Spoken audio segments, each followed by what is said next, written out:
ये metabolic health होता क्या है? ऐसा कभी कभी बोलते हैं कि अरे उनका मेटाबॉलिज्म स्लो है या किसी का फास्ट है तो कितना भी खाते हैं वो और वजन नहीं उनका बढ़ता। हाँ, रिफाइंड में बहुत सारा केमिकल एडिशन। छोटा छोटा भी खा सकते हैं मगर तो आपको लग रहा है मन में कि आप कंट्रोल कर रहे हैं, मगर अगर आप बार बार खा रहे हैं तो कुछ ना कुछ इंसुलिन तो आपका रिलीज होना है। सबके लिए जिनको इंसुलिन क्या होता है नहीं पता, एकदम लेमैन लैंग्वेज में इंसुलिन के प्रभाव के कारण हो रही है, इंसुलिन उसको गाइड कर रहा है उस रिएक्शन को। Friends, welcome to Madhuja. आपको पता है सबसे बड़ा प्रॉब्लम क्या है लड़कियों का? अरे श्रेया, वजन कम नहीं हो रहा है, प्रेगनेंसी नहीं रह रहा है, पीसीओडी है, पीसीओएस है। बट आपको पता है और क्या प्रॉब्लम है? पीरियड्स में इरेगुलेशन है, मूड स्विंग्स इधर का उधर जा रहा है।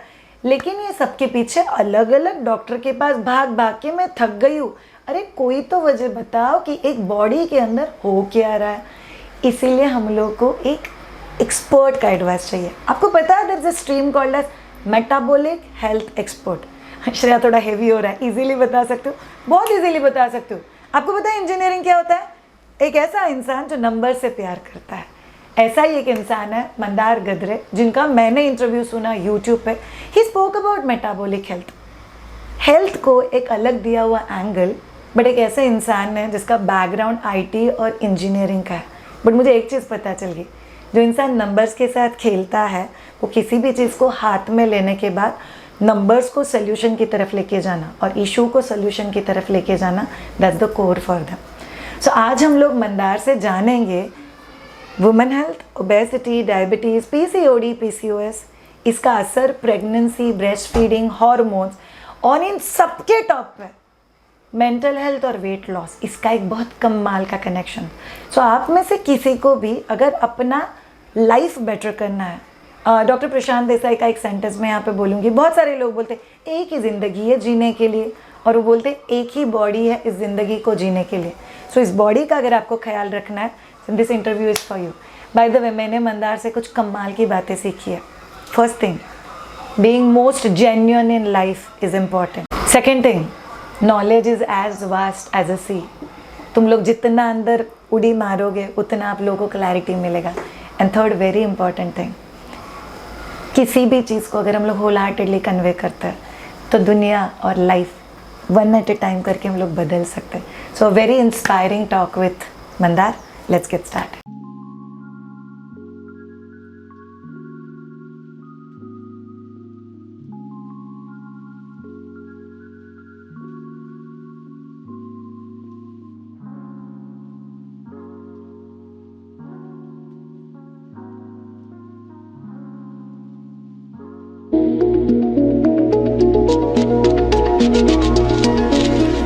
हाय Mandar, welcome to Madhuja. Thank you so much. Okay, so Mandar, broadly मुझे आपको एक सबसे पहला और इम्पोर्टेंट क्वेश्चन पूछना है। बहुत अच्छा क्वेश्चन है। शायद आपने कहीं कहीं ये शब्द, ये टर्म सुना होगा। हमारी बॉडी में जो भी केमिकल रिएक्शंस होते रहती हैं, उन सबको एक साथ दिया हुआ ये नाम है। तो एक्चुअली ऐसे हो गया कि ये बहुत ब्रॉड नाम है, क्योंकि बॉडी में जो भी हो रहा है वो टेक्निकली सब कुछ मेटाबॉलिज्म का ही पार्ट है। और आपने शायद ये दो शब्द भी सुने होंगे कि एनाबॉलिज्म और कैटाबॉलिज्म। मतलब बॉडी में जो भी जब कुछ बन रहा है, मान लीजिए नया मसल सेल्स बन रहे हैं या कोई भी आपका हड्डी का ग्रोथ हो रहा है या राइट, सो कुछ भी जब बन रहा है नया चीज़, उसको बोलेंगे एनाबॉलिज्म। और जब कोई भी चीज़ ब्रेक डाउन होके पार्ट्स में आ रहा है उसको बोलेंगे कैटाबॉलिज्म। तो आपने ये सुना होगा कि जैसे मान लीजिए कोई फैट लॉस अगर कर रहा है तो फैट के जो स्टोर्स हैं वो ब्रेक डाउन हो जाएंगे, तो कैटाबॉलिज्म कट हो जाएंगे, तो कैटाबॉलिज्म हो गया। जब भी कुछ नया बन रहा है, अगर फैट सेल भी अगर बन रहा है तो वो हो गया एनाबॉलिज्म, राइट। तो कुछ लोग आपको ये बोलेंगे कि आपके शरीर में जो भी हो रहा है वो ब्रॉडली ये दो पार्ट्स में हो रहा है। एक हो रहा है तो कि कुछ बन रहा है और एक हो रहा है कि कुछ तो ब्रेक डाउन हो रहा है, राइट, टुकड़ों टुकड़ों में आ रहा है। तो ये सबको मिला के बोलेंगे मेटाबॉलिज्म। हम लोग ऐसा कभी कभी बोलते हैं कि अरे उनका मेटाबॉलिज्म स्लो है या किसी का फास्ट है तो कितना भी खाते हैं वो और वजन नहीं उनका बढ़ता। हाँ, वो आपने सुना होगा। हाँ, वो आपने सुना होगा। तो बस वो वही है। सो इन शॉर्ट, बॉडी में जो भी हो रहा है वो है तो मेटाबॉलिज्म। और मेटाबॉलिक हेल्थ का मतलब ऐसा है कि जो भी हमारे पास क्रॉनिक डिसीजेस हैं, जो जिसके कई सारे डिसीज के बारे में हम लोग बात करेंगे। कुछ एग्जांपल क्रॉनिक डिसीज। सो क्रॉनिक डिसीज का मतलब क्या है कि जो कुछ 4-6 दिन आके चले जाता है उसको बोलेंगे अक्यूट। तो जो उतना हफ्ते भर के लिए हो गया, सर्दी जुकाम हो गया, कुछ तो फीवर आ गया, छोटा मोटा, उसको बोलेंगे अक्यूट। ये क्रॉनिक इस तरह से है कि जो हमारी लाइफस्टाइल से आता है यूजुअली, राइट, और सालों साल चलते रहता है। तो जिसमें मोटापा आ गया, किसी को हाई ब्लड प्रेशर है, किसी को डायबिटीज़ है, हार्ट डिसीज़, हाइपोथायराइडिज्म, ये सारे क्रॉनिक डिसीज़ हैं। ओह, तो इन क्रॉनिक डिसीज़ को देखने का एक नज़रिया है, और वो नज़रिया मेटाबॉलिज्म के लेंस के साथ इसको देखता है क्रॉनिक डिसीज़ को। तो इस फील्ड को आप मोटा मोटा बोल सकते हैं कि ये है मेटाबॉलिक हेल्थ। तो उसका पॉजिटिव नाम है मेटाबॉलिक हेल्थ, बट जब वो उसमें गड़बड़ हो जाती है तो उसको नाम देंगे मेटाबॉलिक डिसफंक्शन, कि जब वो सही तरीके से नहीं चल रहा है। तो ये पूरा आपके शरीर के अंदर जो भी हो रहा है उसके लिए है। सारी सिस्टम्स अगर सही से काम कर रही है तो उस बंदे को बोलेंगे कि आप मेटाबॉलिकली हेल्दी हैं। अगर आपके अंदर की सिस्टम्स अच्छे से काम नहीं कर रही है तो ये बोलना पड़ेगा कि कुछ ना कुछ मेटाबॉलिक डिसफंक्शन चल रहा है, जिसको सही किया जा सकता है। अब क्या ना, आज के एक बहुत ऑड क्वेश्चन जो प्रॉब्ली हमारे पहले के डिस्कशन में नहीं आया था। क्या मैं किसी इंसान को देख के बता सकती हूँ, जैसे मैं पतली हूँ, फिट दिख रही हूँ, तो क्या मैं मेटाबॉलिकली फिट हूँ या नहीं हूँ? बहुत अच्छा क्वेश्चन है। तो मैं इसका थोड़ा सा एलेबोरेट आंसर ऐसा देता हूँ कि हमारे शरीर को अगर आप देखेंगे तो शरीर के स्वास्थ्य के 2 पार्ट्स हैं, 2 भाग हैं। वो 2 पार्ट्स ऐसे हैं कि एक पार्ट तो है फिटनेस का, राइट, कि कोई बंदा मान लीजिए अच्छे से स्पोर्ट्स कर रहा है या कोई जिम में एक्सरसाइज कर रहा है, कोई ट्रैकिंग के लिए जा रहा है, तो आप जनरली उस व्यक्ति को देख के बोलेंगे कि वो बहुत फिट है, राइट। वो सामने से देख के आपको पता चल जाता है। दूसरा है कि आपके शरीर के अंदर जो भी चल रहा है, जो अभी हम बात कर रहे थे, तो वो हो गया हेल्दी। तो ये जो 2 शब्द आप हमेशा सुनते हैं कि एक है फिट और एक है हेल्दी, तो मैं इस तरह से उसको बताना चाहूँगा कि जो आपको बाहर से जो दिखता है कि शरीर के बाहर का कोई भी चैलेंज आप लेके जब उसको कर रहे हैं, तो वो एक्सरसाइज हो या ट्रैकिंग हो, दौड़ना हो, जो भी हो, तो वो हो गया फिटनेस। और शरीर के अंदर जो भी आपको हो रहा है उसको अगर आप ढंग से मेंटेन कर पा रहे हो तो वो हो गया हेल्थ। और मेटाबॉलिक हेल्थ, जैसे आपका क्वेश्चन है कि मेटाबॉलिक हेल्थ के बारे में मैं बाहर से देख के क्या बता सकती हूँ, तो उसके कुछ पैरामीटर्स आप शायद बता सकते हैं, बट कुछ नहीं बता सकते। इसलिए हम लोग जब किसी के साथ काम करते हैं तो हम लोग यूजुअली उनका कुछ ना कुछ ब्लड टेस्ट करके पैरामीटर्स देखते हैं। मान लीजिए ब्लड प्रेशर देखते हैं, ऐसी चीज़ें हम लोग देखते हैं। बट एक सीधी सी साइन है जो आप बाहर से देख के पता आपको लग सकता है कि शायद मेटाबॉलिकली कुछ ना कुछ डिसफंक्शन है। वो साइन क्या है? एक तो है आपका सेंट्रल ओबेसिटी, मतलब पेट पे जो आपका फैट है, जो सेंट्रल पोर्शन पे जो फैट है, एक तो वो देख के एक इंडिकेशन मिलता है कि शायद कुछ गड़बड़ है। हाँ, शायद अंदर कुछ गड़बड़ है, मेटाबॉलिक डिसफंक्शन है। बाकी कुछ माइनर साइंस है। एक साइन ऐसी है, वो थोड़ी इंटरेस्टिंग लगेगी आपको, जिनको स्किन हेल्थ में इंटरेस्ट होगा उनके लिए स्पेशली, कि कहीं स्किन पे ऐसे हो जाता है कि काले धब्बे, काले पैचेस दिखने को मिलते हैं। Yes, very common, right. तो उनको अकैंथोसिस निग्रिकांस ये नाम से जाना जाता है। तो ये कई बार इंडिकेशन रहता है, और आगे उसकी बात करेंगे कि वो क्या दर्शाता है हम लोग को। बट ऐसी साइंस भी होती हैं जो बाहर से देख के आपको एक अंदाज़ा आने लगेगा कि शायद अंदर कुछ गड़बड़ है। बिकॉज आप ये बात तो आप और आपके दर्शक भी जानते हैं कि अंदर अगर कुछ गड़बड़ है तो कहीं ना कहीं वो स्किन पे, कहीं ना कहीं आपके बाहरी बर्ताव में दिखने वाली है। 100%। मुझे इनफैक्ट मंदार ऐसे लग रहा है आपके बोलने पे से कि एज सिंपल एज कुछ क्वेश्चंस कि बाबा कोई हार्मोनल डिसफंक्शन, पीरियड्स कैसे है, स्पेशली बिकॉज हमारे व्यूअर्स बहुत सारी लड़कियां हैं, सो पीरियड्स कैसे है, मूड कैसा है, are you feeling fit and healthy, तो मुझे लगता है 50-60% तक अंदाज आ सकता है कि बाबा ठीक है, नहीं सब कुछ ठीक है। वो 30-40%, 100% जैसे कि आपने बोला, उसके लिए शायद कुछ इंटरवेंशंस, ब्लड रिपोर्ट्स हेल्प कर सकता है। So that makes a huge difference. चलिए, आप सब लोग के एक फेवरेट पॉइंट के साथ शुरुआत करते हैं, जो मंदार ने भी अभी टच किया।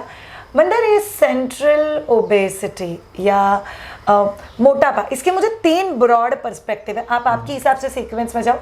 एक है वो हुआ क्यों, दूसरा है ये रहता क्यों है, और तीसरा कितना मेहनत करना है डाइट और एक्सरसाइज के साथ। See we got so many people कि मैं इतने दिनों से कर रही, वो हिल ही नहीं रहा है। सो ये 3 पर्सपेक्टिव्स हैं। बहुत अच्छे, तीनों अच्छे क्वेश्चंस है।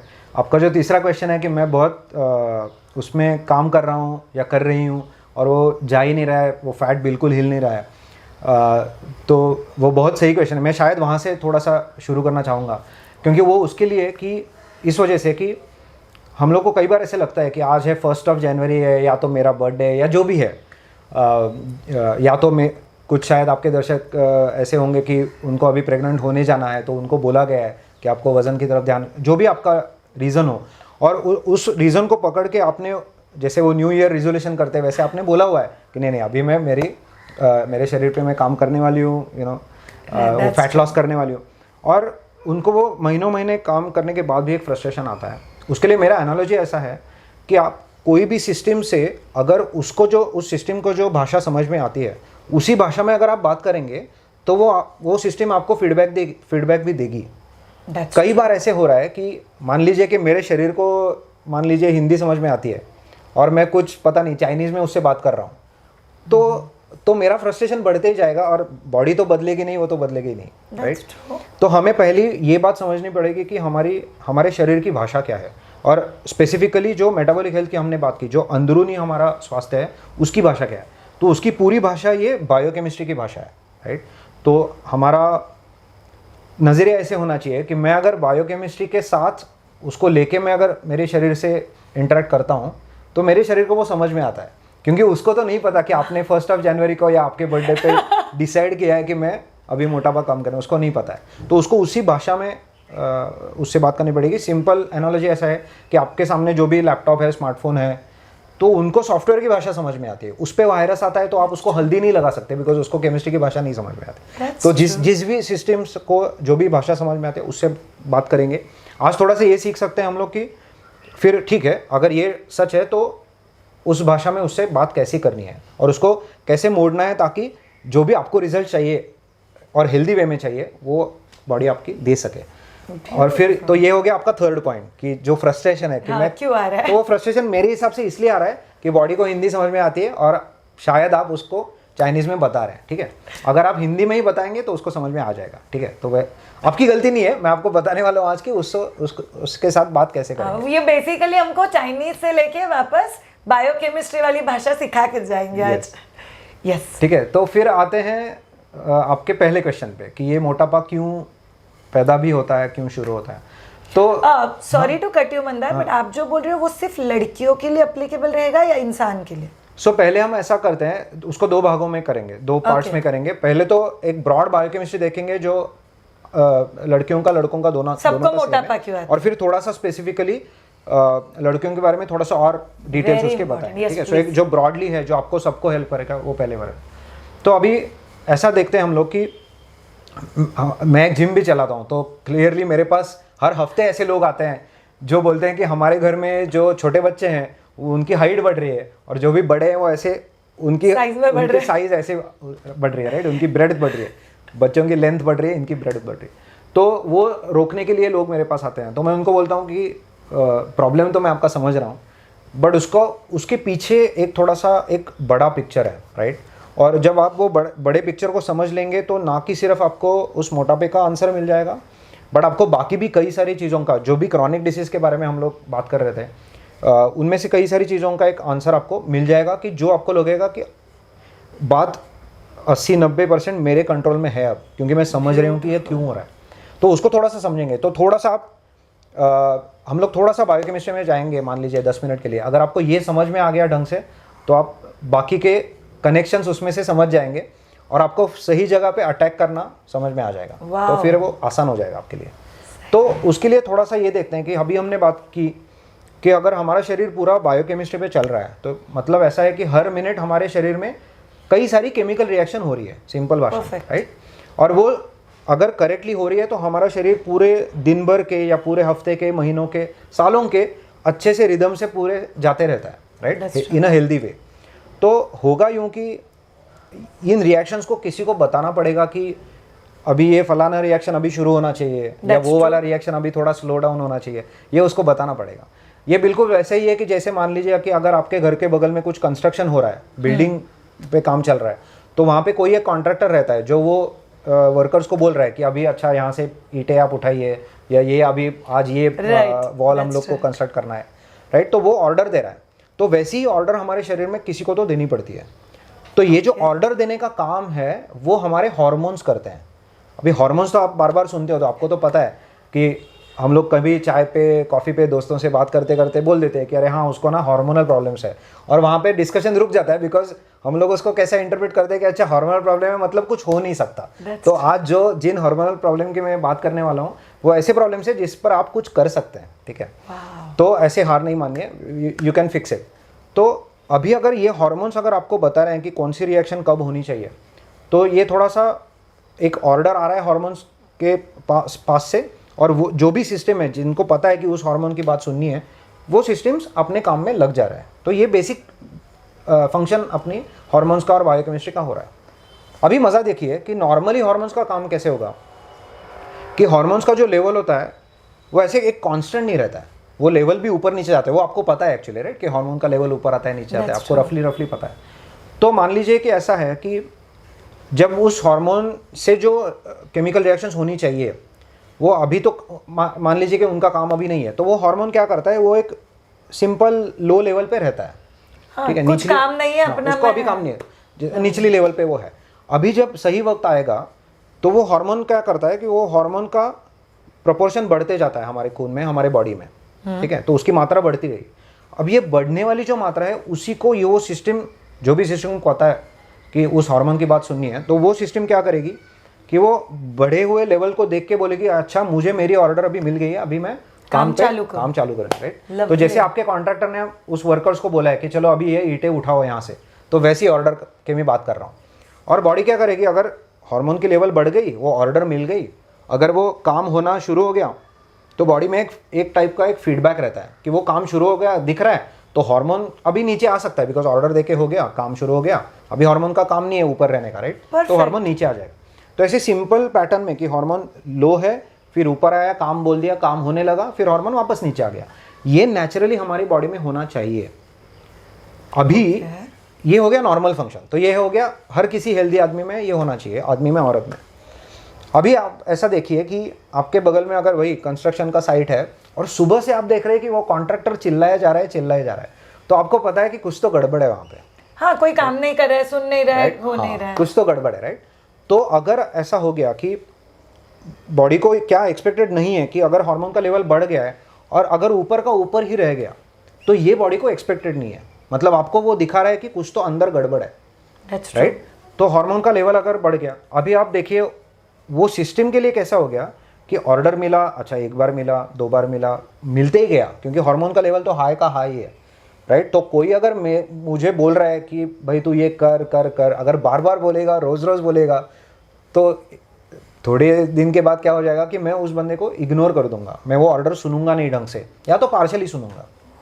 That's true. ठीक है, तो ऑलमोस्ट ऐसा हो रहा है कि आप हार्मोन का ऑर्डर तो आ रहा है जो बॉडी को एक्सपेक्टेड था कि ऑर्डर आना चाहिए, बट अभी बार बार अगर ऑर्डर आ रहा है, तो ये सिस्टम पहले जो सुन रही थी वो हार्मोन का, उसने अभी शुरू ये कर दिया कि उसने थोड़ा सा उसको रेजिस्ट करना शुरू कर दिया, थोड़ा सा उसको इग्नोर करना, ये ऐसी है, जाने दे यार ये तो चिल्ला ही रहा है, राइट। हाँ। जैसे आप में से कईयों को पता है कि अगर घर में छोटे बच्चे हैं तो उनको आप बार बार नहीं बोल सकते, नहीं तो वो बैकफायर हो जाएगा, राइट। तो आपको वो चुनना पड़ता है कि कब उनको थोड़ा सा बोलना है, टोकना है, क्योंकि आप बार बार टोकेंगे तो वो सुनना, आपकी बात सुनना बंद कर देंगे।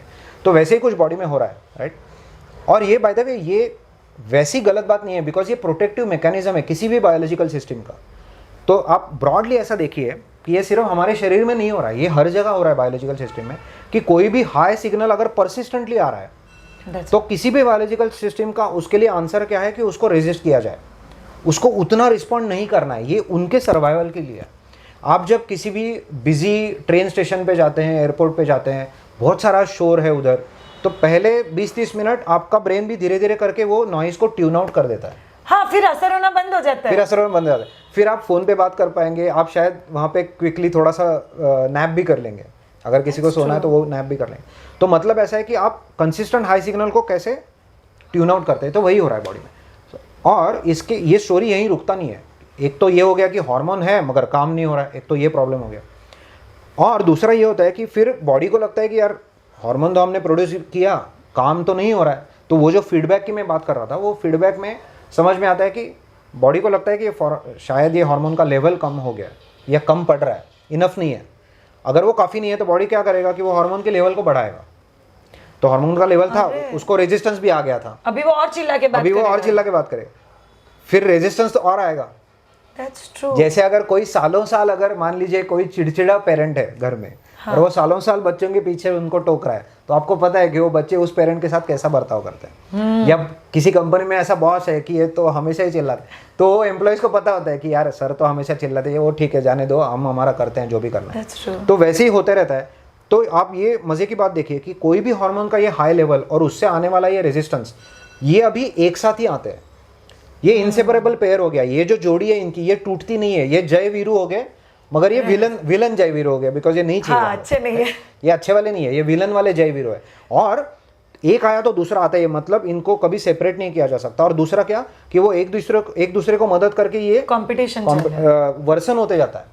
वर्सन, बिकॉज कोई भी हाई हार्मोन लेवल को रेजिस्टेंस आएगा तो हार्मोन लेवल और ऊपर जाएगा। तो ये सिचुएशन सिर्फ बिगड़ती जाती है और काम चल ही नहीं रहा है। काम तो अनफॉर्चुनेटली जिस मात्रा में हम लोग को चाहिए था उतना नहीं हो रहा है। मान लीजिए थोड़ा बहुत हो रहा है, ठीक है। तो ये बस सेंट्रल कंसेप्ट है हमारे पूरे आगे के डिस्कशन का, राइट। तो जस्ट उसको दोहराता हूँ कि कोई भी हार्मोनल लेवल का ऊपर रहना कुछ लंबे समय के लिए, और उससे आने वाला एक रेजिस्टेंस, तो ये दोनों एक तो साथ में आएंगे और ये सिचुएशन सिर्फ बिगड़ते जाएगी।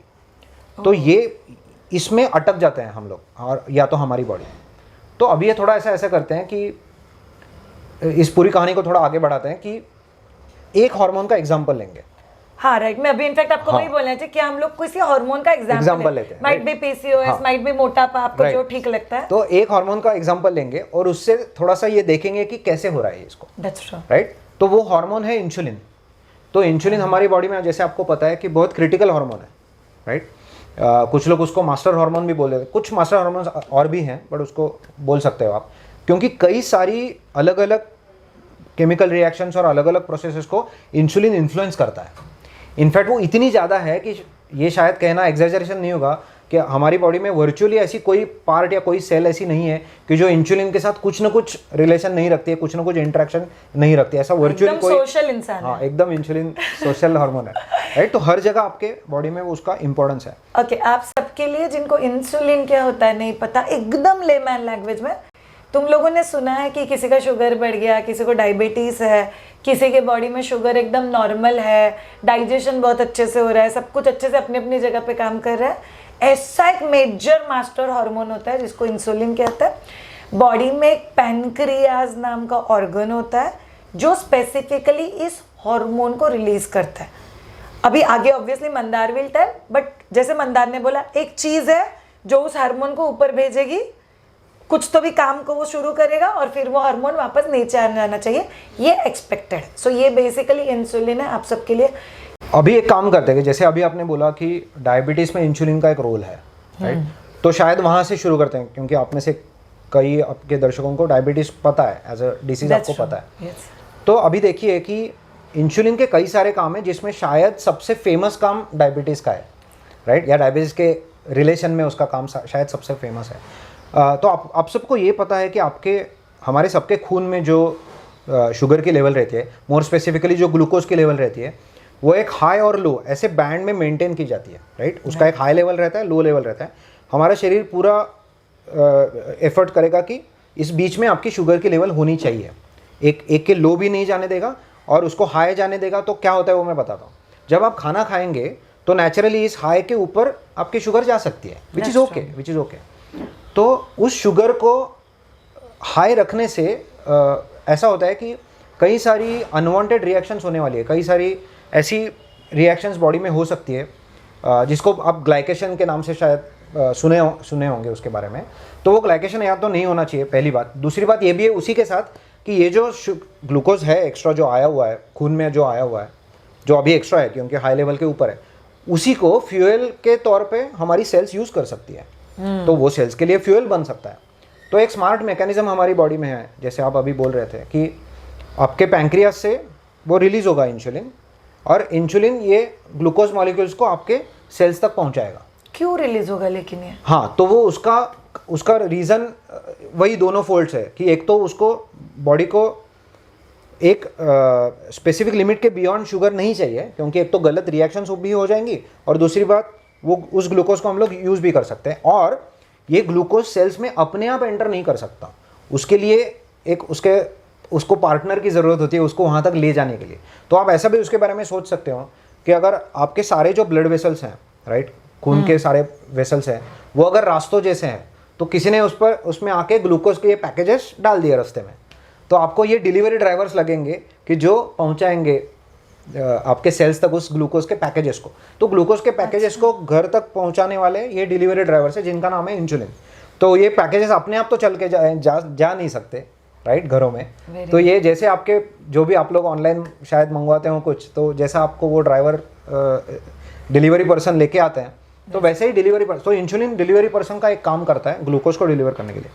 तो वो ग्लूकोज को लेके जाएगा सेल्स के दरवाजे तक, नॉक करेगा और फिर ग्लूकोज को अंदर डाल देगा, उसमें मदद करेगा उस प्रोसेस में। ऑफकोर्स मैं सिंप्लीफाई करके बता रहा हूँ, बट ग्लूकोज अंदर चले जाएगा। तो सेल भी खुश है कि उनको एनर्जी मिल गया, और बॉडी भी खुश है कि चलो ये जो ऊपर गया था ग्लूकोज का लेवल वो वापस हमारे बैंड में लेके आए हम लोग, जो भी हम लोग को करेक्ट बैंड में चाहिए।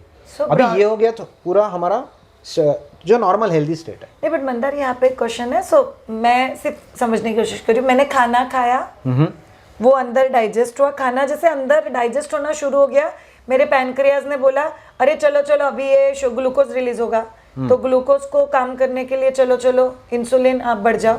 फिर इंसुलिन ने क्या किया, इसमें से ग्लूकोज जो था उसको निकाला और जाके सेल्स को या ब्लड में जाके डाल दिया। राइट, हाँ, जस्ट थोड़ा सा उसमें ये करता हूँ डिटेल कि आपका डाइजेशन मतलब हो क्या रहा है कि जो फूड जो भी अंदर आ रहा है, हाँ, उसको सही कंपोनेंट्स में ब्रेक डाउन करके आप में खून में भेजने का काम है डाइजेशन। राइट। तो आपके खून में जब वो ग्लूकोज आना शुरू होगा तो वो सिग्नल होता है पैंक्रियास को इंसुलिन भेजने का। तो जब आपके digestive system break down properly करेगी, हाँ, और उसमें से ग्लूकोज जब आपके खून में आना शुरू हो जाएगा, तो उस सिग्नल से बाकी भी इंसुलिन के एक दो सिग्नल्स है। आपके मुंह में भी ऐसी कुछ रिएक्शन, जब हम खाना खाना शुरू करते हैं तो भी ऐसी कुछ रिएक्शंस होती है कि जिससे भी इंसुलिन का प्रोडक्शन, ऐसा नहीं है कि आपको पूरे डाइजेशन तक रुकना है, बट ठीक है, ब्रॉडली ऐसा समझेंगे मोटा मोटा कि आपका जैसे ग्लूकोज आना शुरू हो गया ब्लड स्ट्रीम में, वैसे वैसे आपका इंसुलिन प्रोड्यूस होके उसका काम वो शुरू कर देता है। तो ये हो गया आपकी नॉर्मल हेल्दी स्टेट, ये हमारे सबके बॉडीज में हो रहा है। अभी आप ऐसा सोच के देखिए कि अगर किसी के बॉडी में बार बार और बहुत ज़्यादा ग्लूकोज आ रहा है, तो आपको नेचुरली बहुत ज़्यादा इंसुलिन के ड्राइवर्स लगेंगे, राइट। नेचुरली बहुत ज़्यादा पैकेजेस आके किसी ने डाल दिए किसी रास्ते पे, तो आपको उनको घरों तक पहुंचाने के लिए ज़्यादा ड्राइवर्स लगेंगे। तो ज़्यादा ड्राइवर्स के साथ क्यों ना हो, मगर जो भी वो एक्स्ट्रा ग्लूकोज था वो डिलीवर हो गया, वो सेल्स में पहुंच गया। तो यहाँ तक भी वैसे देखा जाए तो शायद प्रॉब्लम नहीं है, ऐसा लग सकता है। तो अगर मैं ऐसा देखूँ कि जैसे ये इस डायग्राम में आप देख सकते हो कि पहली स्टेट हमने डिस्कस की जहाँ पे ग्लूकोज भी नॉर्मल है और जितना आपको इंसुलिन लगा वो भी दिखाया गया है। और अभी आप जो दूसरा ये जो डायग्राम अभी देख रहे हैं कि जिसमें आपने स्टेज 2 अभी दिखाई है, वहाँ पे आप देख सकते हो कि इंसुलिन अभी ज़्यादा बढ़ गया है क्योंकि उतना इंसुलिन आपको चाहिए, मगर ग्लूकोज आपने अभी भी नॉर्मल मेंटेन किया हुआ है। तो अभी आप मज़े की बात देखिए कि अगर मैं सालों साल सिर्फ मेरी ग्लूकोज की मेजरमेंट करते रहूँ, मैं अगर पैथ लैब में जाता हूँ और हर साल मेरा ब्लड रिपोर्ट करके लेता हूँ, तो अगर मैं सिर्फ ग्लूकोज की मेजरमेंट लेता हूँ और इंसुलिन की नहीं लेता हूँ मेजरमेंट, तो मुझे समझ में नहीं आएगी बात कि या मैं स्टेज 1 में हूँ जो नॉर्मल हेल्दी स्टेज है, या मैं स्टेज 2 में जा चुका हूँ। वो मुझे समझेगा ही नहीं क्योंकि मैं सिर्फ ग्लूकोज की तरफ ध्यान दे रहा हूँ। क्योंकि ग्लूकोज अभी भी नॉर्मल है, बट उसके पर्दे के पीछे इंसुलिन जो ये सब कर रहा है, अगर उसकी मात्रा बढ़ी हुई है तो वो अच्छी साइन नहीं है। 100%। इनफैक्ट ये बात मेरे पढ़ाई में भी आई थी मंदार, दैट इंसुलिन इंश्योर करेगा कि खून में ज्यादा ग्लूकोज ना रहे। तो हम लोग जब भी चेक करेंगे तो ग्लूकोज नॉर्मल दिखाएगा, बिकॉज इंसुलिन उसके पीछे शायद ज्यादा काम कर रहा है। Right, so that's amazing, that's lovely. Right, तो वो पर्दे के पीछे का हीरो, वो एक्टर है, वो हीरो है, राइट। तो वो नहीं, in true sense it is the hero, और वो आपकी बॉडी को प्रोटेक्ट करने के लिए ही वो काम कर रहा है। ज़्यादा शुगर किसी कारण, वो उसमें जाएंगे बाद में, पर ज़्यादा शुगर अगर आ रहा है तो उसको वो पहुंचा रहा है। अभी आप देखिए, हमने जस्ट अभी डिस्कस किया 5 मिनट पहले कि किसी भी हार्मोन का हाई लेवल, मतलब रेजिस्टेंस तो आ ही गया उसके साथ, वो जो जय वीरू की जो विलन जय वीरू की जो जोड़ी है, तो मतलब हाई इंसुलिन के साथ इस इंसुलिन को आने वाला रेजिस्टेंस, जिसको हम लोग बोलेंगे इंसुलिन रेजिस्टेंस, तो वो इंसुलिन रेजिस्टेंस भी उसके साथ ही आ गया। तो मतलब इस स्टेज 2 में इंसुलिन हाई है, मतलब इंसुलिन रेजिस्टेंस भी आ गया ऑलरेडी, ऑटोमेटिक, राइट। तो उसको बोलेंगे क्या कि हमारा ग्लूकोज नॉर्मल है, मगर हम लोग अभी इंसुलिन रेजिस्टेंट होना शुरू हो गए। तो होगा यूं कि, और हमने वो भी देखा कि इंसुलिन अगर थोड़ा सा हाई है तो थोड़ा सा रेजिस्टेंस, इंसुलिन और बढ़ेगा क्योंकि रेजिस्टेंस है, तो और इंसुलिन रेजिस्टेंस बढ़ेगा। मतलब ये जो स्थिति आप देख रहे हैं स्टेज 2 वाली इस डायग्राम में, ये सालों साल बिगड़ते ही जाएगी। तो मतलब आपने जिस पहले साल ये गड़बड़ हो गई उस टाइम अगर इंसुलिन मेजर किया होता अगर, तो वो अगर इतना हाई होता तो मान लीजिए 5 साल 10 साल के बाद वो और भी हाई जाता। और इन पूरे 10 सालों में आपका ग्लूकोज अभी भी नॉर्मल है, मगर ये पर्दे के पीछे जो गड़बड़ हो रही है उसको हम पकड़ नहीं पा रहे हैं, बिकॉज हम लोग इंसुलिन मेजर नहीं कर रहे। राइट, आपको 99% जगह पे कोई बोलेगा भी नहीं इंसुलिन मेजर करने के लिए, तो चेक भी नहीं होता है रूटीन। तो इसलिए हम लोग जब ये मेटाबॉलिक हेल्थ का काम करते हैं लोगों के साथ, तो हम लोग उनको इंसुलिन मेजर करने की सलाह देते हैं, बिकॉज वही हमको एक कंप्लीट पिक्चर देता है। और अभी आप देखिए कि ये 10 12 15 साल भी शायद लग सकते हैं कि इस स्थिति में वो आदमी रहेगा कि ग्लूकोज तो नॉर्मल है मगर इंसुलिन बढ़ते ही जा रहा है, बिकॉज उसको रेजिस्टेंस भी है, तो इंसुलिन बढ़ते जा रहा है। मतलब क्या कि उसी ग्लूकोज मैनेजमेंट के लिए अब मुझे ज़्यादा इंसुलिन की जरूरत पड़ेगी, बिकॉज रेजिस्टेंस बढ़ रहा है। तो जब पहले साल में मुझे जितना इंसुलिन लग रहा था उससे ज़्यादा मुझे 5वें साल में लग रहा है, उससे ज़्यादा मुझे 10वें साल में लग रहा है। अभी तक तो किसी ने मुझे बोला ही नहीं है कि तुझे कुछ हुआ है, बिकॉज ग्लूकोज तो मेरा नॉर्मल है, मेरा HbA1c शायद नॉर्मल है। राइट, तो ये हो गई हमारी स्टेज 2। अभी क्या होगा, एक दिन ऐसा आएगा कि ये जो तो अभी जो इंसुलिन जो बार बार आके इन अपनी सेल्स को जो ग्लूकोज दे रहा था, तो मतलब आप ऐसा सोचिए कि वो डिलीवरी ड्राइवर आ रहा है और रोज ही 4-4 बार आपके दरवाजे पे आके नॉक करके कुछ तो आपको दे रहा है। आप तो एक दिन बोल दोगे कि भाई अभी नहीं चाहिए, हाँ, अभी मैं नहीं ले सकता। तो वही आपकी सेल कर रही है कि एक दिन ये 5-10 साल, किसी को 12 साल भी लग सकते हैं, 15 साल भी लग सकते हैं। एक टाइम ऐसा आएगा कि आपकी सेल्स इनफ ग्लूकोज को लेगी नहीं अंदर, तो मतलब वो ग्लूकोज आपका खून में ही रह गया। तो तब आपकी वो फास्टिंग ग्लूकोज ऊपर जाएगी, तब धीरे धीरे अगर यही सिचुएशन रही तो HbA1c ऊपर जाएगा, और फिर आपको अगर जब भी वो आप एनुअल चेकअप करेंगे तो वो पकड़ा जाएगा, बिकॉज आप ग्लूकोज डायबिटीज हो गया। अभी आपको फॉर्मली बोला जाएगा कि अभी आपको डायबिटीज, मगर आपको यह भी पता चल गया कि उसकी तैयारी पिछले 10 साल से चल रही थी जब हमने उसको पकड़ा ही नहीं। तो मेरा तो कहना है कि मेरा बस चले तो डायबिटीज होना ही नहीं चाहिए, बिकॉज ये प्रिवेंटेबल है 100%। बाय द वे, हम लोग जो आप में से लोग जानते हैं, हम लोग टाइप 2 डायबिटीज़ की बात कर रहे हैं, ठीक है, जो लाइफस्टाइल से आता है। बाद में हम लोग शायद टाइप 1 के बारे में मेंशन कर सकते हैं, मगर ये टाइप 2 डायबिटीज़ की बात चल रही है। तो ये 10-12 साल 15 साल शायद वेस्ट हो जाते हैं, फिर एक समय आता है जो वो व्यक्ति डायबिटिक डिक्लेयर हो जाता है। राइट, और फिर उनको वो कुछ दवाई दी जाएगी, जो भी। अब दवाई क्या करेगी, वो ट्राई करेगी कि वो शुगर का लेवल कंट्रोल में रखने का करने की कोशिश करेगी। तो इस अवस्था में भी ये जो आप 3rd स्टेज ये डायग्राम में देख रहे हो, तो उसमें भी लोग शायद कई साल और रह सकते हैं।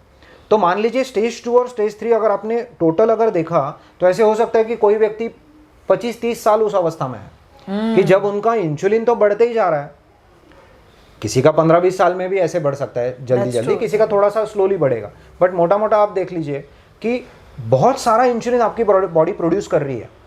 ठीक है, तो आपके पैंक्रियाज एक तरह के स्ट्रेस में है कि इतना सारा इंसुलिन मुझे रोज प्रोड्यूस करना है। राइट, और बॉडी में वो घूम रहा है, क्योंकि वो काम कर रहा है। घूम रहा है मतलब क्या होगा, वो शुगर को डिलीवर करने का काम कर रहा है। हाँ, ठीक है, और फिर जब नया खाना आता है तब नया इंसुलिन प्रोड्यूस करना पड़ता है, तो वो सेल्स को नया इंसुलिन प्रोड्यूस करना पड़ रहा है। तो वो सेल्स का क्या है ना कि वो थक जाएंगे, उनको फटीग आ जाएगा। राइट, तो ये मान लीजिए कि 20-25 साल, शायद किसी के बॉडी में 30 साल ये इंसुलिन प्रोड्यूस हो रहा है, बहुत हाई क्वांटिटी में प्रोड्यूस हो रहा है। तो एक दिन ऐसा भी आएगा कि वो सेल्स इनफ इंसुलिन प्रोड्यूस नहीं कर पाएंगे, वो सिंपली फटी हो जाएंगी। तो 10-20 साल ये प्रोड्यूस करने के बाद शायद आपका इंसुलिन अभी नीचे जाने लगेगा, क्योंकि उतना वो प्रोड्यूस नहीं कर पा रहा है। ठीक है, तो मतलब ऐसा नहीं हो रहा है कि इंसुलिन बढ़ते ही जा रहा है। एक समय ऐसा आ रहा है कि अभी इंसुलिन आपका और बढ़ नहीं सकता, उन सेल्स का कैपेबिलिटी ही नहीं है, कैपेसिटी नहीं है उतना प्रोड्यूस करने का। तो आपका इंसुलिन अगर आप तब मेजर करेंगे तो वो नीचे आना शुरू हो जाएगा, और एक समय पे वो इतना नीचे आ सकता है कि वो आपको बाहर से इंसुलिन लेने की जरूरत पड़ सकती है। तो ऐसे लोगों को आपने देखा होगा जो टाइप 2 डायबिटीज जो एडवांस स्टेज में है, कि जिनका ब्लड में ग्लूकोज कंट्रोल है नहीं है, तो वो तो है ही नहीं। और जब ये आप लास्ट वाली ये स्टेज 4 की फिगर को देख रहे हैं अगर, तो यहाँ पे आपको दिख रहा है कि जो शरीर ने प्रोड्यूस किया हुआ इंसुलिन वो अभी कम हो रहा है या कम पड़ रहा है, तो आपको वो जो गैप है वो बाहर से इंसुलिन दे के सेटिस्फाई करनी पड़ेगी। तो हमने सिंपल भाषा में ये देखा है कि हेल्दी स्टेट से लेके जब नॉर्मल ग्लूकोज और बढ़ा हुआ इंसुलिन, फिर बढ़ा हुआ इंसुलिन, मगर उसके बावजूद आपका बढ़ा हुआ ग्लूकोज जब आप डायबिटिक बन जाते हैं, और उसकी 4th स्टेज हमने देखी जब ग्लूकोज कंट्रोल तो है ही नहीं मगर इंसुलिन अभी कम हो गया। यहाँ पे एक इंटरेस्टिंग, तो ये होगी डायबिटीज की जर्नी है ये, राइट, जिसको हम लोग डिसीज प्रोग्रेशन बोलते हैं। हाँ, ये disease प्रॉपर progression। स्टार्ट से लेके किधर तक पहुंचा हो। ये पूरा जर्नी है उसका। तो अभी आप अगर किसी ने सिर्फ ऐसे डायबिटीज देखे हैं कि जो बाहर से इंसुलिन लेते हैं, तो उनको देख के किसी को क्या लगेगा कि अरे अच्छा ये इंसुलिन कम होता है, वो वाला डिसीज है वो, राइट। बट अभी हमने देखा कि डायबिटीज, टाइप 2 डायबिटीज, ये फंडामेंटली बहुत ज्यादा इंसुलिन बड़ा वाला वो कम इंसुलिन कम पड़ने वाला वो बाद में होता है, स्टेज 4 में हो रहा है वो, राइट। तो ये उसका न्यूआंस है। तो मतलब हमने क्या किया कि हमने एक हार्मोन लिया और हमने ये समझा कि उस हार्मोन के ये गड़बड़ होने के कारण कैसा एक डिसीज क्रिएट हो रहा है और कैसा सस्टेन हो रहा है और उसका प्रोग्रेस कैसा हो रहा है, That's right? true. तो हमने सिंपल भाषा में ये समझा है कि स्टेज 2 से लेके ही मेरा इंसुलिन रेजिस्टेंस शुरू हो गया और स्टेज 3 में डायबिटीज आया, और उनके बीच में गैप शायद 10 साल भी हो सकती है। तो मैं अगर ये 10 साल के गैप में किसी को ये मदद करूँ कि आप आपका इंसुलिन मेजर करिए, राइट, आपका इंसुलिन रेजिस्टेंस के जो मार्कर्स है, जैसे ये इंसुलिन का लेवल है, वो आप मेजर करिए, तो आप पहले उसको पकड़ सकते हैं ताकि आप कल को डायबिटीज बने ही ना। ये हो गया real preventive health care, amazing amazing, lovely. Oh रुको 2 मिनट इस चीज को डाइजेस्ट करने दो। First of all, so diabetes क्यों होता है ये हम लोगों ने अभी जाना। एग्जैक्टली हम इस फ्लो में, सो फ्लो समझ गया। मोटापा रिलेटेड हम लोग क्या समझ सकते हैं? परफेक्ट। तो अभी थोड़ा सा जो मैं बड़ा पिक्चर जो प्रॉमिस कर रहा था, हाँ। वो भी हमें थोड़ा सा पेंट करता हूँ और तुरंत आपके मोटापे के क्वेश्चन का आंसर देता हूँ। तो होगा यूं कि आप में से जो लोग डायबिटिक नहीं है वो बोलेंगे कि आप इतना क्यों बोले जा रहे हो इंसुलिन के बारे में या हाँ, इंसुलिन मुझे रेजिस्टेंस तो के कुछ बारे भी में, नहीं है। राइट। तो मैं तो हूँ नहीं डायबिटिक। तो उनके लिए ये आंसर है कि देखिए, ये जो अलग अलग 8-10 नाम हमने जो लिए क्रॉनिक डिसीजेस के, ये जो सारे हमारे लाइफस्टाइल से जो आते हैं, उसमें आपका ओबेसिटी भी है, उसमें डायबिटीज़ है, हाई ब्लड प्रेशर है, पीसीओडी है, फैटी लिवर है, किडनी डिसीज़ है, हार्ट डिसीज़ है, इवन अल्जाइमर है। और अल्जाइमर्स का एक आपको शायद एक बात पता होगी कि अल्जाइमर्स का एक नया नाम पिछले 10-20 सालों से साइंटिस्ट यूज़ कर रहे हैं, वो नाम है टाइप 3 डायबिटीज़। ये अल्जाइमर्स का नया नाम है। तो उससे आपको क्लू मिल जाएगा कि मैं कहाँ लेके जा रहा हूँ आपको, कि ये जो 8-10 अलग अलग नाम मैंने अभी लिए, उनकी तरफ हम देखते कैसे हैं कि ये अलग अलग डिसीज़ हैं, उनके अलग अलग कारण हैं, और उनके लिए हमें अलग अलग डॉक्टर्स के पास हम लोग जाते हैं। अलग अलग डॉक्टर भी है, अलग अलग डॉक्टर भी है। इनफैक्ट ओबेसिटी होता है, मोटापा होता है, तो सिंस हम लोग जिम चलाते हैं तो लोग हमारे पास आते हैं। तो मैं आपको जो पिक्चर अभी पेंट कर रहा हूँ आपकी आंखों के सामने, और वो आप देख सकते हैं यहाँ पे, कि ये सारे जो अलग अलग डिसीज़ है वो उस तरह से अलग डिसीज़ है नहीं, राइट। तो उसका बिगर पिक्चर क्या है कि आप ऐसे देखिए कि ये एक ही विषैला पेड़ है जिसकी ये अलग अलग ब्रांचेस है, ये सारे डिसीज़, ठीक है। हमारे दिमाग में उसकी अलग अलग ट्रीटमेंट भी रहती है, राइट। तो वो मैं आपको ये बता रहा हूँ कि वो एक्चुअली एक ही पेड़ है, जिस पेड़ की ब्रांचेस पे कोई चढ़ा हुआ है। तो कोई डायबिटीज़ की ब्रांच पे चढ़ गया है, कोई ओबेसिटी की, कोई पीसीओडी की, कोई फैटी लिवर की, कोई हार्ट डिसीज़ की, कोई हाई ब्लड प्रेशर की। एग्जैक्टली। और आपने जैसे सही बोला, कोई मल्टीपल ब्रांचेस पे भी चढ़ गया है। मगर मैं आपको ये बता रहा हूँ कि पेड़ एक ही है। मतलब क्या कि अगर आपको दिख रहा है कि आप एक या मल्टीपल ब्रांचेस पे अगर आप हैं, तो कोई मान लीजिए मोटापा और हाई ब्लड प्रेशर, कोई हाई ब्लड प्रेशर और हार्ट डिसीज़, ये पेयर भी काफ़ी आपको दिखाई देता है। मोटापा और पीसीओडी, या डायबिटीज़ और हाई ब्लड प्रेशर, ये ऐसी पेयर्स में या 3-3, 4-4 ब्रांचेस पे लोग हैं। तो मैं उनको बेसिकली ये कहने वाला हूँ कि आप ये पेड़ से नीचे उतरिए। तो अभी तो मैंने पंच लाइन आपको अभी बोलना है कि इस पेड़ के, फिर आप सीधी बात पूछेंगे कि इस पेड़ के रूट्स पे क्या है। हाँ, क्योंकि उसकी जड़ में जो भी है वहाँ पे ही अटैक करेंगे। क्योंकि आपको बात तो समझ में आ गई मेरे एनालॉजी से कि एक एक ब्रांच पे फोकस करने के बजाय अगर हम ये पूरे पेड़ पे फोकस करेंगे और उसकी जड़ को ही अटैक अगर करेंगे, या सीधी भाषा में आप इस पेड़ से नीचे उतर के बाजू में चले जाएंगे, तो आप इन सबसे छुटकारा पा सकते हैं। वाओ, ठीक है, सुनने में बहुत अच्छा लग रहा है। अभी सॉल्यूशन जानना है। तो ये जो आपकी जड़ है उसको समझना पड़ेगा थोड़ा सा। तो इस जो पेड़ की जो जड़ है, इन सारे क्रॉनिक डिसीजेस का ये जो बड़ा पिक्चर हम आपको बता रहे हैं, तो उसकी जड़ में क्या है, वो जो वही जय वीरू की जोड़ी है, हाई इंसुलिन और इंसुलिन रेजिस्टेंस, ये जोड़ी उसके जड़ में है, राइट। इतना इंपॉर्टेंस है इंसुलिन इस हार्मोन का, right, beyond diabetes, right, diabetes के परे इतना इंपॉर्टेंस है। और इस जोड़ी को मदद करने वाले 4 और भी फैक्टर्स हैं, ओके, राइट। तो ये जैसे 2 बड़े विलन हमने देखे, बढ़ा हुआ इंसुलिन का लेवल और इंसुलिन रेजिस्टेंस, ये तो साथ में ही आते हैं, ये पेयर साथ में आता है। इन दोनों को मदद करने वाले और भी 4 लोग हैं। तो ये सब 6 से हमें बचना है। और 4 ये कौन से हैं? तो उसमें से एक है स्ट्रेस। और यहाँ पे स्ट्रेस की ये सब लोग जानते हैं इसके बारे में। और जस्ट मैं क्लैरिफाई करना चाहूँगा कि ये लाइफस्टाइल क्रॉनिक स्ट्रेस है आपका, आपके दिमाग में, आपके लाइफ में जो क्रॉनिक बैकग्राउंड स्ट्रेस जो चल रहा है ना, उस स्ट्रेस की मैं बात कर रहा हूँ। जो एक्सरसाइज से जो उतना घंटे भर का स्ट्रेस आता है उसकी बात मैं नहीं कर रहा हूँ, ठीक है। नहीं तो कोई कोई मुझे ये भी बोलता है कि एक्सरसाइज से भी स्ट्रेस आता है, मान रहा हूँ, बट ये क्रॉनिक स्ट्रेस, ठीक है। सो क्रॉनिक स्ट्रेस एक है, जिस एक फैक्टर है। सर पॉजिटिव स्ट्रेस की बात नहीं कर रही है, हाँ, नेगेटिव स्ट्रेस की बात है। Right, exactly. और शॉर्ट लिव स्ट्रेस की मैं बात नहीं कर रहा हूँ। जो एक्सरसाइज आप करते हैं, तो मान लीजिए आपने आधा घंटा घंटा भर जो भी एक्सरसाइज किया, तो थोड़ा सा आपका बॉडी स्ट्रेस में रहेगा, बट वो चले भी जाता है, इनफैक्ट आपको उसके बाद अच्छा लगता है। तो उस अक्यूट स्ट्रेस की बात मैं नहीं कर रहा हूँ, मैं क्रॉनिक स्ट्रेस की बात कर रहा हूँ, जो चलते ही रहता है आपकी लाइफ में। आज उठे स्ट्रेस है, सोते टाइम स्ट्रेस है, कल उठा स्ट्रेस, वो वाला स्ट्रेस, ठीक है। दूसरी बात यह है कि लो मसल मास, जिसका मसल मास कम हो गया है, तो वो भी एक फैक्टर है जो इस सब पूरे पेड़ की जड़ को मदद कर रहा है, मतलब वो हमें नहीं चाहिए। तो लो मसल मास आपको नहीं चाहिए, जिसको बोलेंगे सार्कोपीनिया, उसका टेक्निकल टर्म है सार्कोपीनिया, तो वो नहीं चाहिए, राइट। तो मतलब हम लोग को मसल मास पे काम करना पड़ेगा। तीसरा ऐसा है कि कम नींद या डिस्टर्ब नींद। तो जितनी आपकी नींद अच्छी है, उतना आपको थोड़ा सा और मदद मिलेगा ये पेड़ से नीचे उतरने के लिए। अगर जितनी नींद अच्छे से नहीं हो रही है, या तो कम हो रही है, या तो ओवरऑल डिस्टर्ब्ड है, अच्छी क्वालिटी नहीं है आपकी नींद की, तो वो भी आपको अफेक्ट करेगा। और चौथा यूँ कि हमारा एक डेली रिदम रहता है हमारी बॉडी का, जिसको हम लोग बोलते हैं सर्कैडियन रिदम। कि सूरज उगता है, उसके साथ हमारी बॉडी में कुछ ना कुछ केमिकल रिएक्शन शुरू हो जाते हैं।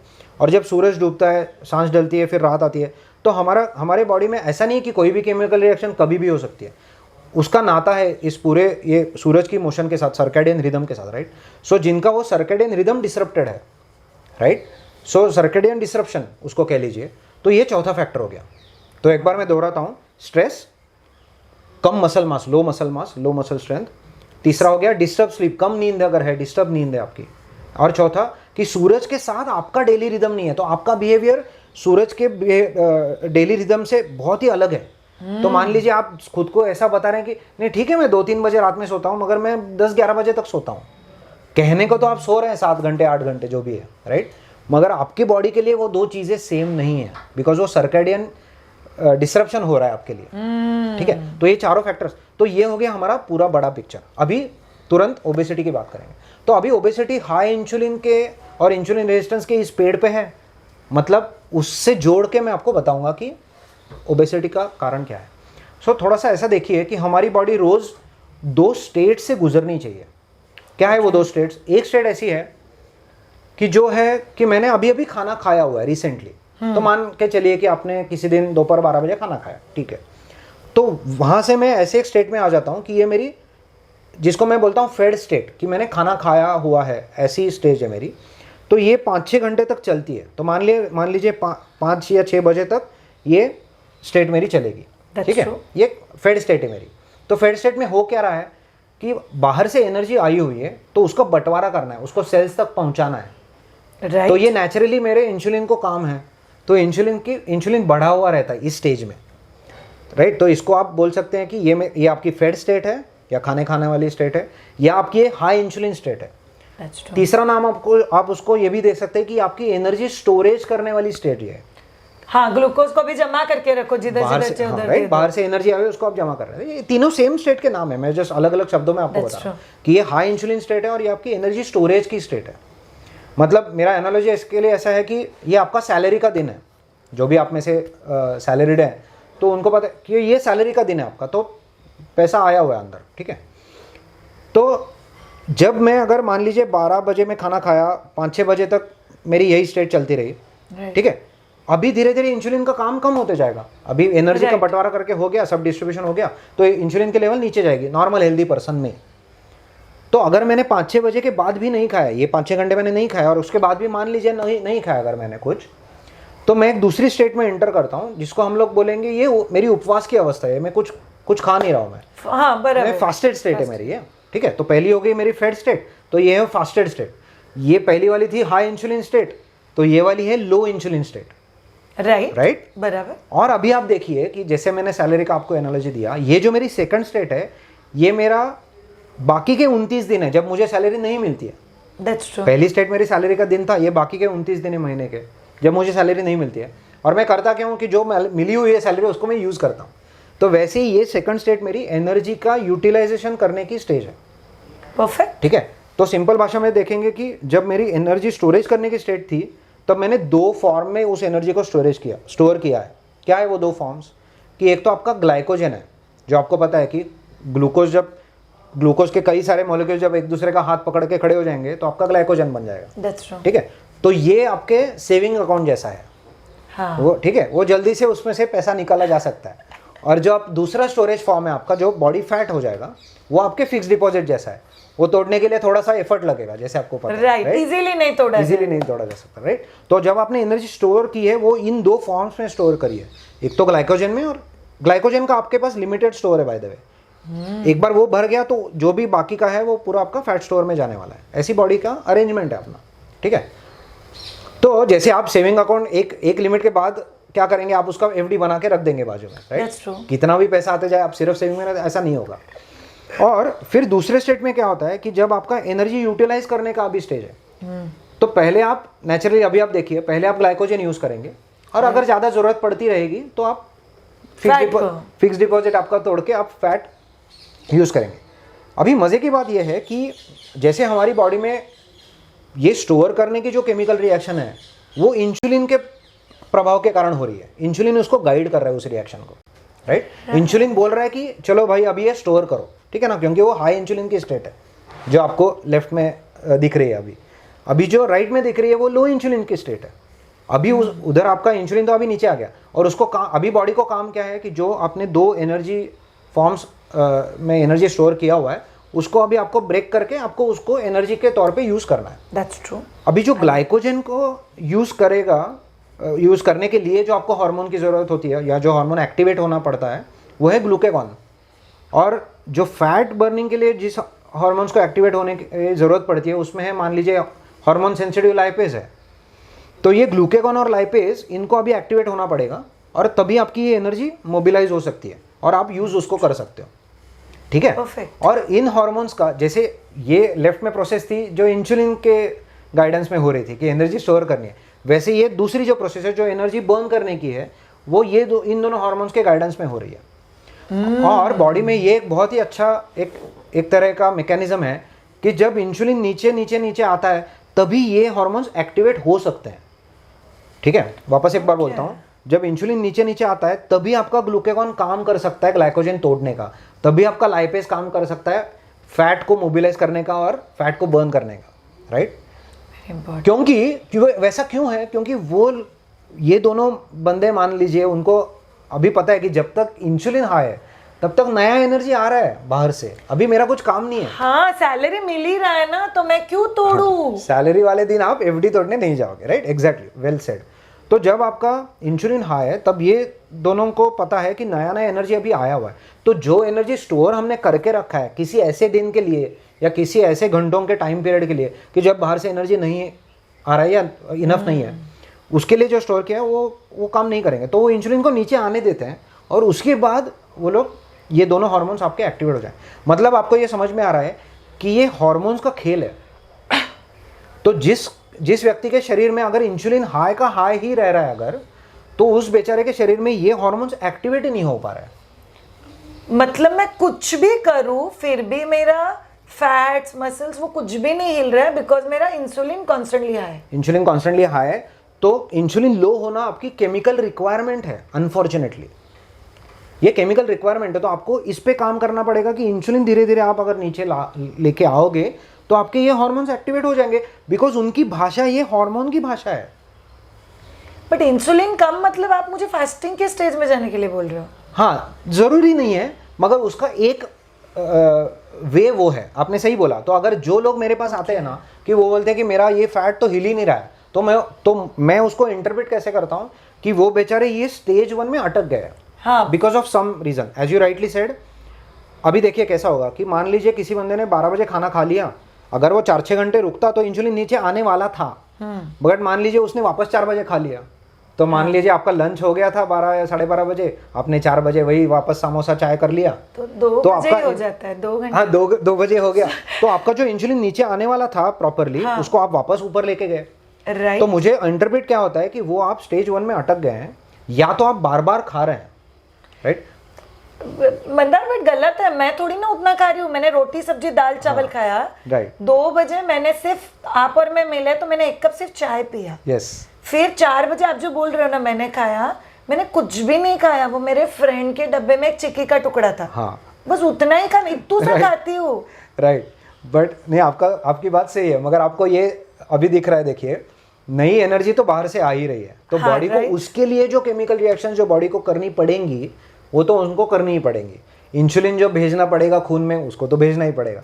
तो अनफॉर्चुनेटली ये आप छोटा छोटा भी खा सकते हैं, मगर तो आपको लग रहा है मन में कि आप कंट्रोल कर रहे हैं, मगर अगर आप बार बार खा रहे हैं तो कुछ ना कुछ इंसुलिन तो आपका रिलीज होना है, मगर हो ये रहा है इसलिए इस कारण कि आप वो enough of low insulin state में आ नहीं रहे ढंग से, इस स्टेट में कि हाँ, तो आपका वो थोड़ा सा नीचे वापस ऊपर थोड़ा, तो ये जो आपकी ये चल रही है वेवी पैटर्न आपका, आप ढंग से उसको नीचे ले नहीं पा रहे हो।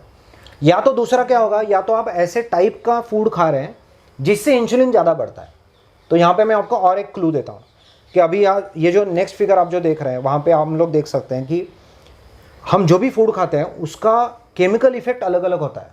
That's true. Right chemical effect अलग, मतलब क्या कि कुछ टाइप का फूड है, मान लीजिए जैसे कार्बोहाइड्रेट्स हैं, तो कार्बोहाइड्रेट्स आपके इंसुलिन को सबसे ज़्यादा बढ़ाएगा, प्रोटीन उसको मॉडरेटली बढ़ाएगा, और फैट उसको ज़्यादा बढ़ाएगा नहीं। फैट खाने से इंसुलिन का रिस्पॉन्स उतना है नहीं।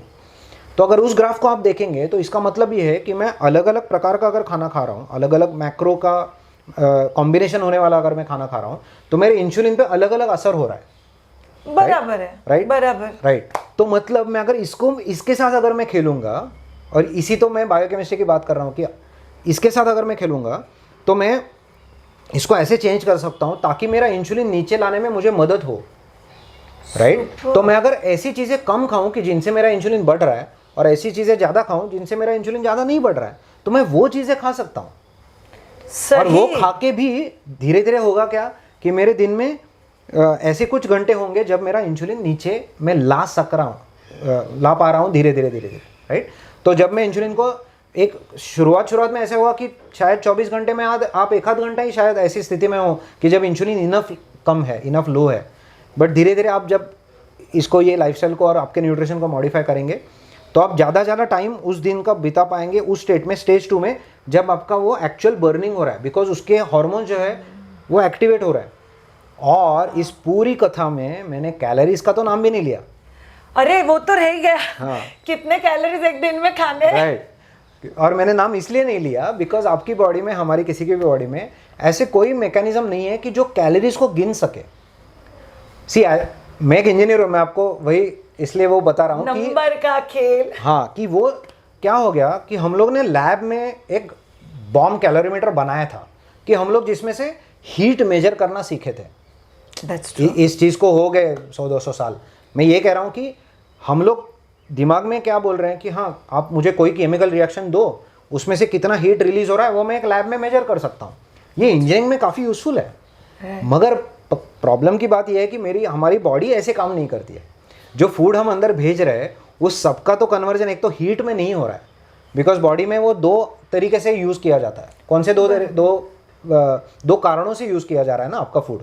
एक तो आपको एनर्जी मिल रही है और वो भी ऐसा डायरेक्टली उसका बर्निंग नहीं हो रहा है जो वो लैब में हम लोग करते हैं। हाँ, बराबर। राइट कैलोरीज आफ्टर ऑल क्या है, कैलोरीज ये नाप रहा है कि उसमें से कितना हीट निकला, ज़्यादा हीट निकला तो ज़्यादा कैलोरी है, ऐसे। राइट मतलब कितना ग्लूकोज निकला, बॉडी पॉइंट ऑफ व्यू कितना एनर्जी निकला, क्योंकि आपको अगर याद होगा तो वो एटीपी फॉर्मेशन के बाद, एटीपी ऐसा मॉलिक्यूल है जो आपको एनर्जी के लिए स्टोर आपको करता है और फिर उसको ब्रेक डाउन आप करके एनर्जी ले लेते हो। तो ऐसा तो नहीं हो रहा कि आप उसको डायरेक्टली जला दे रहे हो, एक तो वो बात हो गई। दूसरा कि फैट और प्रोटीन ऐसी चीजें भी हैं कि जिनको आप रॉ मटेरियल के तौर पे यूज कर रहे हो। तो मतलब अगर मैं देख रहा हूँ कि अंदर जो भी फूड आ रहा है, एक तो सबका सब एनर्जी के लिए यूज नहीं हो रहा है, पार्टली उसका रॉ मटेरियल के लिए यूज हो रहा है। अभी मुझे हर एक मील का ये जो डिस्ट्रीब्यूशन है कि कितना एनर्जी की तरफ गया और कितना रॉ, ये तो मुझे कभी पता चलेगा ही नहीं। तो मैं जो अगर बाहर कैलकुलेशन कर रहा हूँ या तो मेरे पास मान लीजिए वो स्मार्टफोन की ऐप है जहाँ पे मैं लिख रहा हूँ कि फलाना कैलोरी मैंने टोटल खाना है, उसमें से फलाना कैलोरी कार्ब्स का, फैट का जो भी है, सी वो कैलकुलेशन गलत नहीं है। जस्ट दैट मैं बोल रहा हूँ कि कैलोरीज आपके शरीर को अप्लाई नहीं होती। राइट जितना हम और आपको बताया गया है सालों साल, बिकॉज हमारी बॉडी में ऐसा कोई मैकेनिज्म की जो कैलोरी देख पा रहा है। सी अभी आप वापस एक बार देखिए, इंसुलिन की ये लेवल हाई है तो ग्लूकागॉन और लाइपेज उसकी लेवल सिर्फ देख रही है। ये लोग कैलोरी को नहीं देख सकते। वो ये नहीं बोल रहे कि अच्छा हाई कैलोरी इसने खाना खा लिया तो अभी ठीक है, हम लोग अभी फैट नहीं बर्न करेंगे, इंसुलिन को स्टोर कर, वो बात नहीं है। उसको समझ ही नहीं रहा है ना, क्योंकि उनको वो भाषा समझ में नहीं आती है। उनको सिग्नल दे रहा है इंसुलिन, तो इंसुलिन है मतलब अभी हमको नहीं काम करना। राइट। परफेक्ट। तो इसका मतलब ये है कि हमारी बॉडी को केमिस्ट्री की भाषा समझ में आती है और हम उसको अकाउंटिंग की भाषा में ट्रांसलेट करके सोच रहे हैं, क्योंकि अकाउंटिंग है। ये इतना एनर्जी इसमें से 10 मिलेगा, इसमें से 100 मिलेगा, इसमें से 200 मिलेगा, ये अकाउंटिंग है, राइट। तो वो उस एरिथमेटिक पे नहीं चल रही है बॉडी। तो ये हो गया आपका ओबेसिटी का सीक्रेट, कि जो हाई इंसुलिन स्टेट में अटक गया है अनफॉर्चुनेटली उसकी बॉडी में, तो ये मेटाबॉलिक डिसफंक्शन का एक पैरामीटर हो गया। देखिए कि आपका इंसुलिन बढ़ा हुआ है और उसके साथ फिर इंसुलिन रेजिस्टेंस आएगा। तो ये पेयर में जो अटक गया बेचारा, तो उसको क्या होगा कि उसके जो बर्निंग, फैट बर्निंग और ग्लाइकोजन बर्निंग के हार्मोन्स उसके शरीर में है, उसके पास कैपेबिलिटी है उनको बर्न करने का, बट उनको अगर एक्टिवेट किया ही नहीं तो वो बर्न नहीं होंगे, राइट।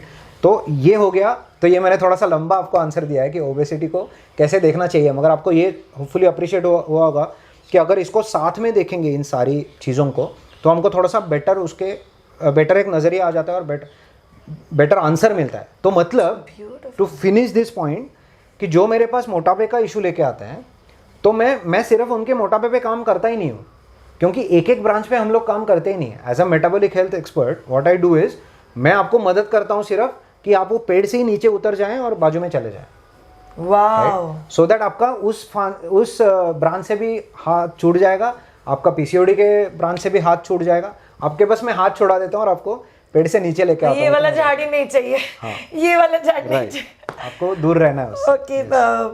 मंदार, कनेक्टेड क्वेश्चन, झाड़ पे से उतरना कैसे? सी आप वो पेड़ से कैसे उतरेंगे अभी देखिए। अभी हमने 6 फैक्टर्स देखे जो उस जड़ को मजबूत बनाए रखें आपकी लाइफ में, राइट। तो एक तो 2 मेन जो विलन्स हो गए कि बढ़ा हुआ इंसुलिन और इंसुलिन रेजिस्टेंस, ये तो हो ही गए, और उनको जो 4 फैक्टर्स जो हेल्प कर रहे थे, स्ट्रेस था, लो मसल मास, कम नींद और सर्केडियन डिसरप्शन, तो ये हेल्प कर रहे थे। तो अभी आपको उन 6 में से जितने पॉसिबल है फैक्टर्स जिस पे काम करना आपके लिए पॉसिबल है, आप उन पे काम करिए। लाइक फॉर एग्जांपल, मैं आप में से किसी को कोई ये भी बोलेंगे कि अरे मगर मेरी लाइफ में स्ट्रेस तो है, तो जीरो तो नहीं हो सकता। वो तो अपनी हमारी किसी के भी लाइफ में स्ट्रेस जीरो नहीं हो सकता। में है यार Mandar. See all of you coming, reaching here on time, conducting the interview properly, camera setting, light, even that has its own level of stress. So see generally क्या होगा, कुछ ना कुछ लाइफ आपके लाइफ में स्ट्रेस तो होना ही है। मेरे पास ऐसी कोई पावर नहीं है कि आपका स्ट्रेस ही मैं निकाल दूं। हाँ, मगर थोड़ा सा बिगर पिक्चर समझ लेना जरूरी है कि वो स्ट्रेस को थोड़ा सा आप मैनेज करना सीखेंगे, वो एक बात होगी। मगर दूसरी बात ऐसे कि और भी आपके पास 5 फैक्टर्स है 100%। तो आपको ऐसे नहीं करना है कि मैं अगर बोल दूं कि नहीं यार मेरा जॉब बहुत स्ट्रेसफुल है, या कुछ फैमिली में चल रहा है, या पता नहीं और कुछ है करियर में, तो उस स्ट्रेस को तो मुझे तो होना ही है मोटापा, या तो मुझे तो होना ही है डायबिटीज़, ऐसे आपको नहीं सोचना है। आपको ये सोचना है कि ठीक है, एक फैक्टर थोड़ा मे बी मेरे उतना हाथ में नहीं है, मगर बाकी जो भी आपके हाथ में है उसको आप एड्रेस कर सकते हैं, राइट। तो ये 6 के 6 फैक्टर्स पे हम लोग को काम करना है जितना भी हो सके।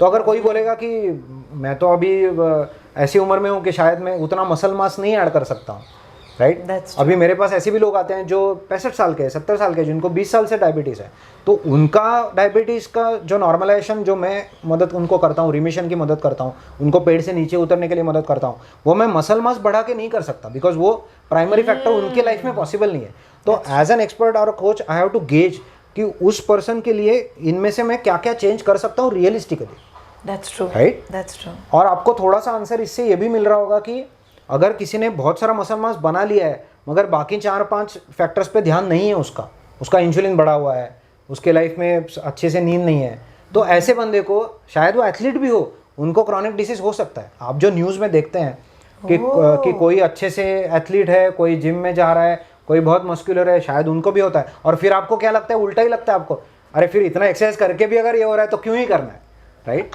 तो ऐसी बात नहीं है, एक्सरसाइज का ऑफ कोर्स अपना अपना इंपॉर्टेंस है, मसल मास का अपना अपना इंपॉर्टेंस है।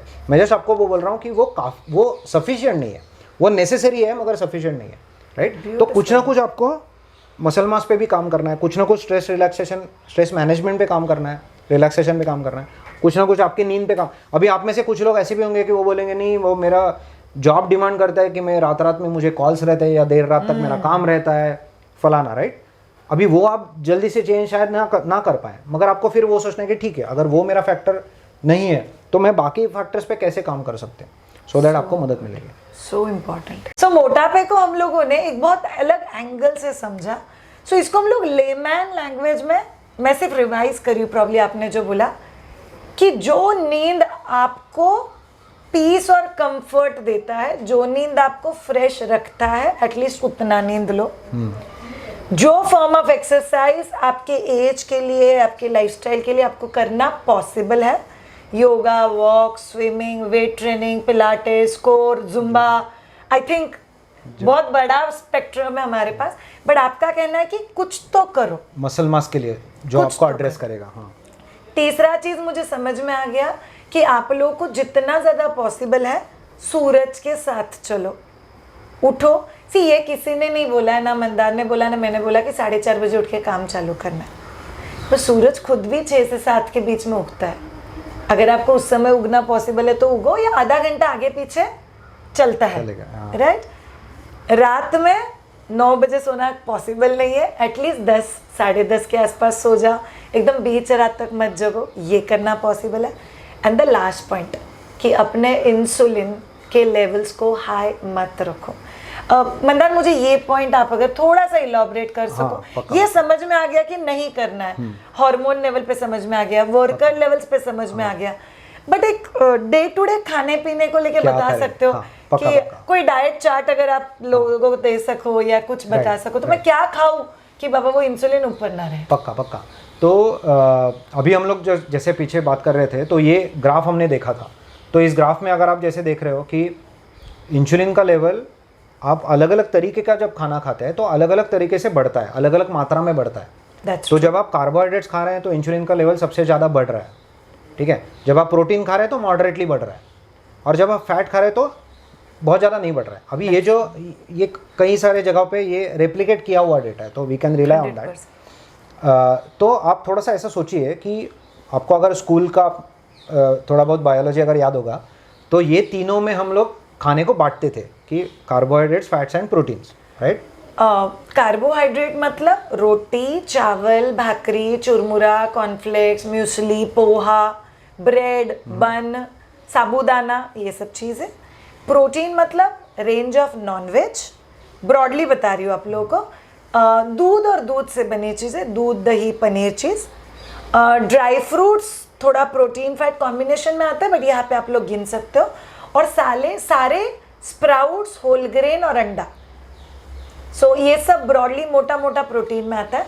और फैट में आता है आपका मलाई, बटर मतलब घर का मक्खन भी हो सकता है, बाहर का मक्खन भी हो सकता है, घी और तेल। ये एक ब्रॉड रेंज है सीरियल प्रोटीन फाइबर का। मैंने बहुत सारे एड्रेस कर लिए। हाँ, बहुत सही। तो आपको वो थोड़ा सा आइडिया आ गया होगा कि उसमें से उनमें क्या क्या फूड आइटम्स आते हैं। तो हम लोग को करना ये है धीरे धीरे कि हमारा जो टोटल कार्बोहाइड्रेट्स का जो कंजम्पशन है वो अभी आप अगर देखेंगे, और जैसे अभी श्रेया ने बोला कि आप अगर आपकी प्लेट को देखेंगे तो अनफॉर्चुनेटली दुनिया भर में कई जगह पे, ये सिर्फ इंडिया की बात नहीं है, ऑलमोस्ट हर जगह पे दुनिया भर में कार्बोहाइड्रेट्स का कंट्रीब्यूशन बहुत ज़्यादा हो गया है हमारी प्लेट में, ओके। और प्रोटीन और फैट का उतना रहा नहीं है, ठीक है। उसके भी अपने अपने कारण है, उसमें थोड़ा सा हम लोग कर सकते हैं address. But as a strategy मैं ये आपको सजेशन देना चाहूँगा कि आपकी प्लेट को थोड़ा सा आप एग्जामिन करिए, और उसमें जो कार्बोहाइड्रेट्स के सोर्सेस हैं उनको थोड़ा टाइम दीजिए अपनी बॉडी को। मगर मान लीजिए 1 आध महीने में आप इजीली उसको कार्बोहाइड्रेट्स के सोर्सेस की मात्रा कम करते जा सकते हैं, और उनके बजाय भूखे नहीं रहना है, उनके बजाय आप फैट और प्रोटीन की मात्रा को बढ़ा सकते हो, ओके। तो अभी लोग पूछते हैं कि चलो फिर ये फैट और प्रोटीन के फिर नेचुरल सोर्सेज, जैसे अभी आपने लिस्ट किया, तो उसी लिस्ट को मैं थोड़ा ऐसे उसको बांटता हूँ या कैटेगराइज करता हूँ कि 4 ही आपके लिए सोर्सेस हैं जो आपको हेल्दी फैट्स भी देंगे और आपको कंप्लीट प्रोटीन देंगे। कंप्लीट प्रोटीन का मतलब होगा कि आपको अगर याद होगा तो 9 के 9 इसेंशियल अमीनो एसिड उस प्रोटीन में आने चाहिए। अच्छा वाला प्रोटीन, कंप्लीट प्रोटीन, पूरा राइट, 100% वाला। तो वो जो प्रोटीन है वो देने वाले और अच्छे हेल्दी फैट्स देने वाले 4 सोर्सेस मोटे मोटे तौर पे हैं, राइट। वो 4 सोर्सेस क्या हैं? एक तो है डेयरी आइटम, जैसे अभी शाह ने बोला कि उसमें दूध से बनी हुई सारी चीज़ें आएंगी, पनीर आएगा, राइट, हंग कर्ड आएगा, राइट, जो हम लोग दही लटका के बनाते हैं, या दही भी आएगा, चीज़ आएगा, बटर आएगा, मक्खन आएगा, घी आएगा, ये सब आएगा, ठीक है। एक्चुअली जो मॉलिक्यूल है, जो वे पाउडर का जो मॉलिक्यूल है वो भी डेयरी प्रोडक्ट ही है टेक्निकली, ठीक है, तो वे भी उसमें आएगा। दूसरा हो गया अंडे, और येलो के साथ, हाँ, बिकॉज वो येलो आपको वो अच्छा फैट दे रहा है, तो येलो के साथ अंडे खाने हैं वो वाले। फिर तीसरा हो गया किसी प्रकार का मीट अगर आप खाते हैं, राइट, नॉनवेज खाते हैं, कोई चिकन खा रहा है, कोई मटन खा रहा है, जो भी है। और चौथा हो गया फिश। तो ये चारे, अगर आपने देखा तो dairy, eggs, meat and fish, तो ये 4 आपको दे रहे हैं अच्छे हेल्दी फैट्स भी और कंप्लीट प्रोटीन भी, बगैर आपको कार्बोहाइड्रेट्स दिए। माइनर कार्बोहाइड्रेट्स उसमें आ सकते हैं, ठीक है, थोड़े बहुत, मान लीजिए दही में, दूध में थोड़े थोड़े माइनर कार्बोहाइड्रेट्स रहेंगे, बट मोटा मोटा अगर आप इन चारों पे ज़्यादा निर्भर रहेंगे और आप रोटी, भाकरी, चीले, इनको राइस, नान, ब्रेड, इन सब की मात्रा थोड़ी सी, पोहा कंट्रोल में रखेंगे, तो आपको आराम से ये ट्रांजिशन आसान जाएगा। वैसे देखा जाए तो आपकी प्लेट हम लोग उतनी भी नहीं बदल रहे हैं, बिकॉज आपकी प्लेट में जो पनीर की सब्जी की कटोरी है उसी को मैं 2 कटोरी कर रहा हूँ। आप जो भी सलाद खा रहे हैं या शायद कोई पापड़ वापड़ भी खा रहा होगा, तो इन सब से आपको एनीवे ज़्यादा कार्बोहाइड्रेट्स मिल नहीं रहा है। आपको ज़्यादा कार्बोहाइड्रेट्स मिल रहा है तो आप पहले बड़े सोर्सेज पे ज़्यादा फोकस कीजिए, जो आपके ये सब सोर्सेज हैं, राइस, ब्रेड, नान वगैरह, तो उनको आप थोड़ा थोड़ा कम करते जाइए और अच्छी मात्रा में आप प्रोटीन और फैट लीजिए। तो उससे होगा क्या, देखिए हमारा जैसे ग्राफ था इंसुलिन का, तो ऐसा कॉम्बिनेशन में खाने से आपका धीरे धीरे इंसुलिन लेवल नीचे आना शुरू हो जाएगा। मुझे एक बहुत बड़ा क्वेश्चन है बट मंदार, मैं बहुत सारा सैलेड खा रही हूँ ताकि वो पेट भर जाए, और फिर मैं सिर्फ पनीर ले रही हूँ से, या मैं वेजिटेरियन हूँ, बाय द वे मैं नॉनवेज नहीं खाती हूँ, तो मेरे पास आपके 4 में से 3 ऑप्शन तो हुए ही नहीं, एक ही ऑप्शन बचा मेरे पास। तो मैंने, किसी ने बोला था मुझे कि खाने के पहले तुम बहुत सारा सैलेड खा लो, तो तेरा पेट आधा उधर ही भर जाएगा, फिर पनीर खा लो या आधा रोटी खा लो तो फुलफिल हो जाएगा। तो मैं सैलेड्स बढ़ाऊँ, तो आप तो प्रोटीन और फैट बढ़ाने की बात कर रहे हो और मैं फैट कम करने की बात कर रही हूँ, मेरे बॉडी के अंदर का, और आप बाहर का फैट बढ़ा रहे हो। राइट। तो नहीं, ये क्वेश्चन सही है। तो देखिए अभी जैसे हमने लॉजिक देखा कि मैं अगर अच्छी मात्रा में फैट और प्रोटीन खा रहा हूँ और कम कार्बोहाइड्रेट्स खा रहा हूँ, तो ये कॉम्बिनेशन इंपॉर्टेंट है। अच्छी मात्रा में आप प्रोटीन, फैट खा रहे हैं एम्पल, और कार्बोहाइड्रेट्स को लो खा रहे हैं, ये कॉम्बो आपको क्या दे रहा है, ये कॉम्बो आपको धीरे धीरे आपका इंसुलिन नीचे ला रहा है। इंसुलिन आप नीचे लेके आओगे तो आपका फैट बर्निंग को आसानी होगी, राइट, क्योंकि फैट बर्निंग तभी हो पा रहा है जो अगर इंसुलिन नीचे आता है। तो मतलब अगर मैं उसको थोड़ा सा पोएटिकली बोलूँ तो आप फैट और प्रोटीन अच्छे से खाएंगे तो आपका बॉडी फैट जलेगा, आप कार्बोहाइड्रेट जितना ज़्यादा खाएंगे उतना वो अच्छे से जलेगा नहीं। तो ये उल्टा है, तो यानी खाने का फैट आपको फैट नहीं रख रहा है, मैं अगर पोएटिकली बोलूँ तो खाने वाला जो फैट है, बिकॉज खाने वाला फैट अगर आपको ये मदद कर रहा है कि आप कार्बोहाइड्रेट्स को नीचे दबाए रखें, तो एक्चुअली ये सिचुएशन आपको फैट बर्निंग के लिए मदद करने वाली है। तो आप खाने वाले फैट से डरे नहीं, बिकॉज उससे क्या हो रहा है कि आपको इंसुलिन को कंट्रोल करने में मदद हो रही है। तो आपको करना ये है कि आपको कार्बोहाइड्रेट्स के बजाय अच्छा खासा प्रोटीन और फैट खाना है। और जैसे आपने सैलड का बहुत अच्छा पॉइंट बोला कि इसको मैं थोड़ा 2 तरीके से देखता हूँ। एक तरीका तो ये हो गया कि सैलड आपको क्या क्या दे रहा है वो थोड़ा सा देखना पड़ेगा, राइट। तो सैलड में अगर प्राइमरीली आपको वो फाइबर मिल रहा है, काफ़ी सारा वाटर कंटेंट उसमें है, छोटा मोटा कुछ माइक्रोन्यूट्रिएंट मिल रहा है, बट कई बार उसका बायो अवेलेबिलिटी भी देखना पड़ता है, बिकॉज उस करेक्ट फॉर्म में। अब कोई बोलता है मैं वो स्पिनच वाला सैलड में खा रहा हूँ तो मुझे आयरन मिल रहा होगा, बट आप थोड़ा सा उसका न्यूआंस देखिए कि स्पिनच में जो आयरन है वो हीम टाइप का नहीं है, वो नॉन हीम है। तो मतलब आपने हीमोग्लोबिन वर्ड तो सुना है, तो हमारी बॉडी को जो आयरन जिस फॉर्म में लगता है उस फॉर्म में स्पिनच में है नहीं। तो आपको एक तो वो प्रॉब्लम, दूसरा प्रॉब्लम ये कि 2% ही उसका टोटल आयरन का अब्जॉर्ब हो पाता है स्पिनच में से। तो आपको ये मल्टीप्लिकेशन करना पड़ेगा कि इतना लिया फिर उसका इतना ही आया, उसका फॉर्म भी सही नहीं है, तो वो राइट। तो ये सैलड आपको दे क्या रहा है वो थोड़ा सा देखना पड़ेगा। तो मैं लोगों को बोलता हूँ आप सैलड खा सकते हो, खाना है तो इशू नहीं है, मगर सैलड क्या करेगा ना, अगर आप सैलड को फैट और प्रोटीन रिप्लेस करने के लिए यूज़ कर रहे हो तो वो अच्छा नहीं है। तो यूजुअली मैं लोगों को ये क्वेश्चन पूछता हूँ, जब वो मुझे पूछते हैं कि ये खाऊँ क्या, तो मैं उनको पूछता हूँ कि आप किस चीज़ के बजाय वो खा रहे हो वो पहले मुझे बताइए। मैंने आधा रोटी कम करके सैलेड खाया और प्रोटीन ज़्यादा ही रखा, फैट भी अच्छा रखा। हाँ, तो शायद चल जाए, मगर ऐसा हो रहा है कि अगर मैं सैलड से अपना पेट भर ले रही हूँ और जो मुझे अच्छे से खाना चाहिए था फैट प्रोटीन वो अगर मैं अनफ खा नहीं रहा हूँ तो मुझे हेल्प नहीं होगा। तो ओके ये एक लेवल का आंसर हो गया कि मैक्रो न्यूट्रिएंट्स का, कि आपको सैलड क्या दे रहा है और उसको किसको रिप्लेस कर रहा है। हाँ, मैं मैकडी का बर्गर खाने जाने वाला था कुछ, या कुछ प्रोसेस फूड में खाने जाने वाला था, उसके बजाय मैंने कुछ होममेड सैलड खाया, शायद चल जाएगा। तो ये थोड़ा सा ना, इसके बारे में हम लोग एकदम रिजिड होके बात करने से अच्छा ये थोड़ा सा स्पेक्ट्रम को समझ लेना चाहिए। उस स्पेक्ट्रम पे मैं जितना नीचे नीचे खिसक रहा हूँ उतना मुझे खुद को ऊपर लाने की ज़रूरत है। अगर मैं बहुत ज़्यादा प्रोसेस फूड, कुछ बाकी गलत चीज़ें खा रहा हूँ तो मुझे ऊपर हाँ राइट, तो मुझे ऊपर आने की ज़रूरत है। अगर मैं फेयरली ऊपर हूँ तो मुझे कुछ दिन इधर उधर हो गया तो भी मैं वापस बाउंस बैक हो सकता हूँ। तो एक तो वो एंगल हो गया। दूसरा एंगल ऐसा है कि आपको क्या हो रहा है ना, कि हम इतने सालों से हमारी बॉडी को ऐसे देखते आ रहे हैं कि अगर मोटापा कम करना है तो मुझे कम खाना है, बिकॉज हम लोग को बताया गया है वैसे। That's true. कैलोरीज के कैलकुलेशन के लेंस से, मतलब एरिथमेटिक के लेंस से हम लोग को बताया, जैसे हम लोग ने अभी देखा कि वो लेंस उतना सही नहीं है, केमिस्ट्री का लेंस सही लेंस है। तो आप लोग को सालों साल डेकेड्स तक क्या बताया गया है कि आप कम खाइए तो आपका मोटापा एड्रेस हो जाएगा। तो अगर कम खाना है, अगर इसी में मैं हूँ तो मैं ऑब्वियसली ऐसी चीज़ें ढूंढूंगा कि जिससे मेरा पेट तो भर जाएगा मगर कैलोरीज नहीं आएगा, क्योंकि अभी मैं गलत पर्सपेक्टिव में अटक गया हूँ। राइट, तो मैं ये सोच रहा हूँ कि अच्छा मेरा पेट का इतना वॉल्यूम है, वो मैं ऐसे ही आधा तो सैलड से भर दूंगा, तो चलो मैं खाना ऑटोमेटिकली कम खाऊंगा और चलो मेरा वेट कम हो जाएगा। तो ये हमारी होप है, बिकॉज हम लोग ऐसा सोच रहे हैं कि बॉडी फलाना तरीके से ऑपरेट हो रही है, मगर बॉडी वैसे ऑपरेट नहीं हो रही है, बॉडी कुछ और तरीके से अगर ऑपरेट हो रही है तो हमारा ये फॉर्मूला चलेगा नहीं, बिकॉज वो फॉर्मूला बॉडी के गलत अंडरस्टैंडिंग से आया हुआ फॉर्मूला है। तो मैं आपको थोड़ा सा ये बताने की कोशिश कर रहा हूँ कि अगर आप बॉडी को पॉजिटिवली देखेंगे कि ये बॉडी मुझे मिली है तो मुझे उसको नरिश करना है, राइट। जैसे इंट्रो में श्रेया बोल रही थी कि अगर एक लाइफ मिली है तो बॉडी भी एक ही मिली है, और उस बॉडी को अगर मुझे अच्छे से रखना है सालों साल, राइट, और उसको मेरी लाइफ के हर स्टेज के थ्रू केयरफुली लेके अगर जाना है तो मुझे उसको नरिश करना सीखना पड़ेगा। और नरिशमेंट के एंगल से आप अगर देखोगे तो आपको डिप्राइवेशन का जो एंगल है, रिस्ट्रिक्शन का जो एंगल है, वो बाजू में रखना पड़ेगा। रिस्ट्रिक्शन का एंगल अच्छा एंगल नहीं है।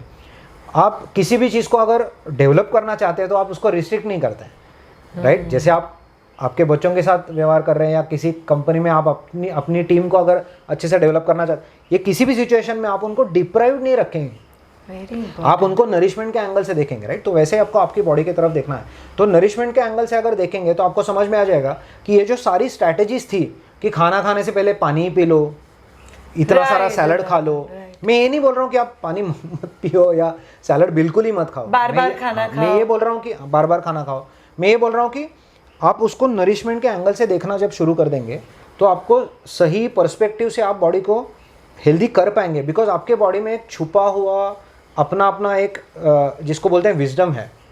तो उस विजडम को सिर्फ आपको बाहर लेके आना है। आपकी बॉडी को ये विजडम है, आपकी बॉडी डायबिटीज़ को रिमिशन में डाल सकती है, आपके मोटापे से आपको छुटकारा दे सकती है, सब कर सकती है, पीसीओडी को रिमिशन में डाल सकती है।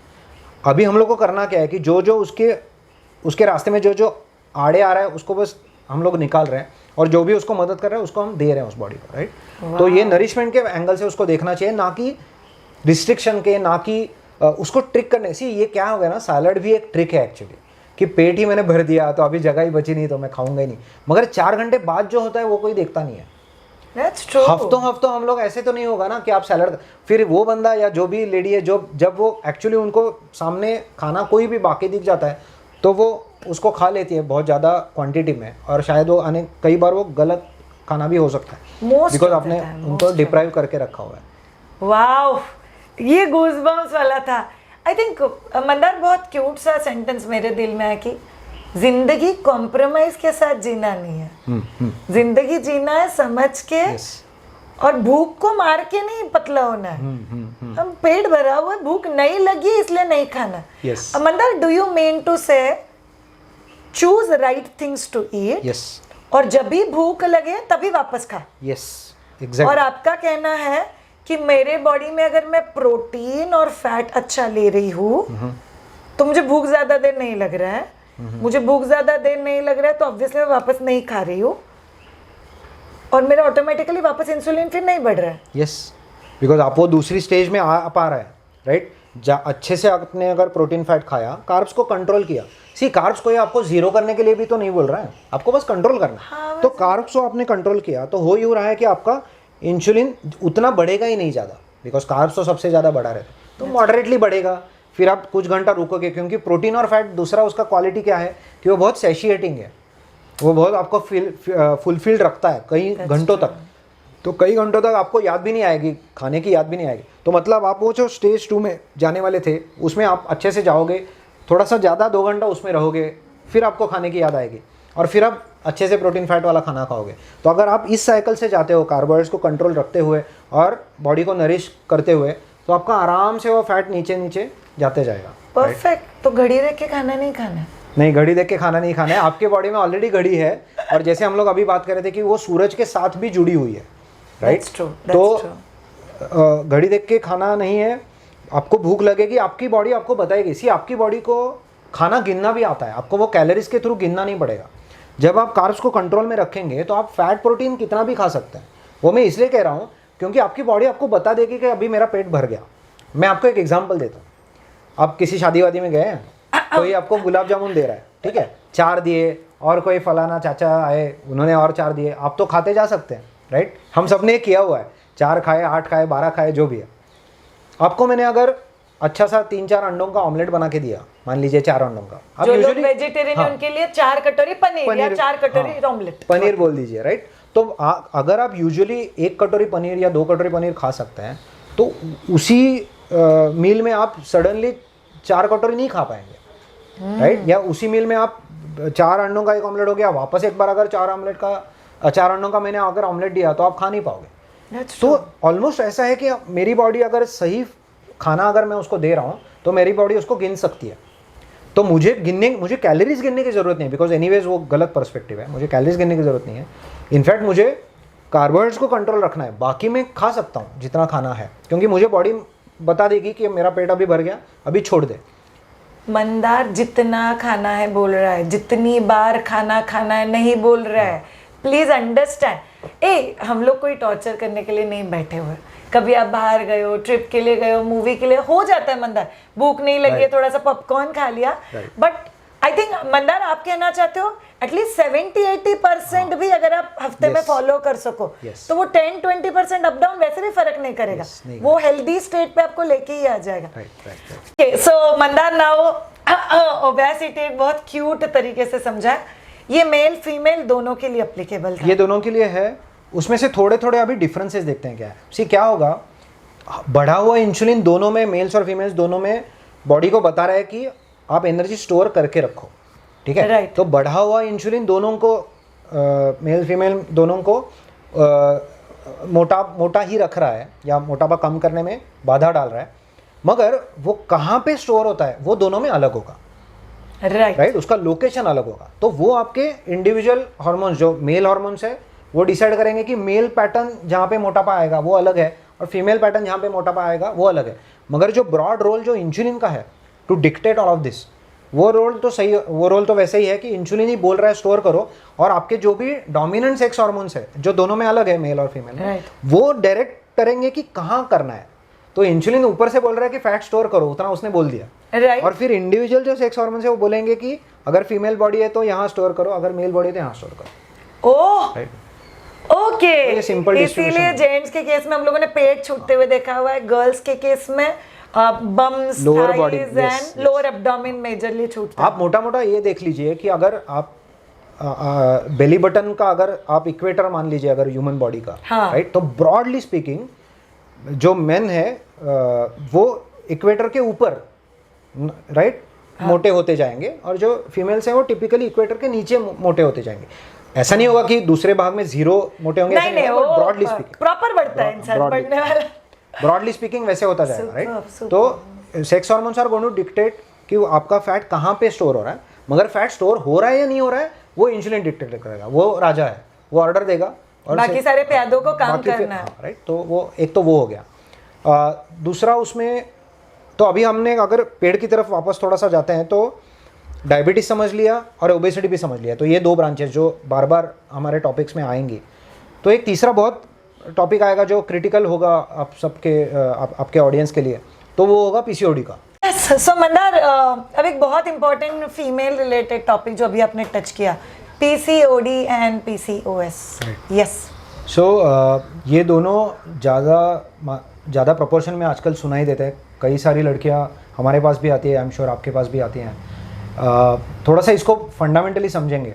जो हमने डिसीजेस का जो पेड़ देखा है उसके ऊपर एक ब्रांच पीसीओडी के है, राइट? तो वहाँ पे क्यों है? क्योंकि पेड़ तो अपना हाई इंसुलिन और इंसुलिन रेजिस्टेंस का पेड़ है, राइट? तो उस पे है। तो थोड़ा सा उसका बहुत सरल भाषा में उसकी बायोलॉजी समझ लेते हैं कि किसी भी लेडी की जो मंथली साइकिल है उसके बीच में, सो मान लीजिए 14वें दिन के आसपास एस्ट्रोजन बढ़ना चाहिए। आपको काफ़ी एस्ट्रोजन की ज़रूरत है, राइट? एस्ट्रोजन बढ़ना चाहिए। अभी उसमें एस्ट्रोजन लेडीज़ की बॉडी में बनता कैसे है? तो एस्ट्रोजन जो हम लोग फीमेल हार्मोन से जानते हैं उसको, वो बनेगा कैसे? तो वो बनता टेस्टोस्टेरोन से है। तो ये बायोलॉजी में एक मज़े की बात है कि जिसको आप मेल हार्मोन करके जानते हैं वो लेडीज़ में ज़ीरो नहीं होता है, इनफैक्ट उसी को लेके एस्ट्रोजन बनता है। तो आप पहले ये देखिए कि जब अगर किसी लेडी को 14वें दिन के आसपास मिडल ऑफ द साइकिल उसको काफ़ी एस्ट्रोजन की ज़रूरत है, तो उसकी बॉडी में ये कैपेसिटी है कि उससे पहले काफ़ी टेस्टोस्टेरोन होगा जिसको वो कन्वर्ट कर लेगी। Perfect, right? तो टेस्टोस्टेरोन होगा, रॉ मटेरियल है वो, उससे एस्ट्रोजन आपका बन रहा है। परफेक्ट, ठीक है? तो इस प्रोसेस को फैसिलिटेट करने वाले मॉलिक्यूल्स है, ये प्रोसेस करने वाले मॉलिक्यूल्स है अरोमेटेज नाम के। वो नाम इंपॉर्टेंट नहीं है, बट द पॉइंट इज कि ये जो प्रोसेस हो रहा है ना, इस प्रोसेस में अगर इंसुलिन हाई है तो इस प्रोसेस में वो बाधा डालता है।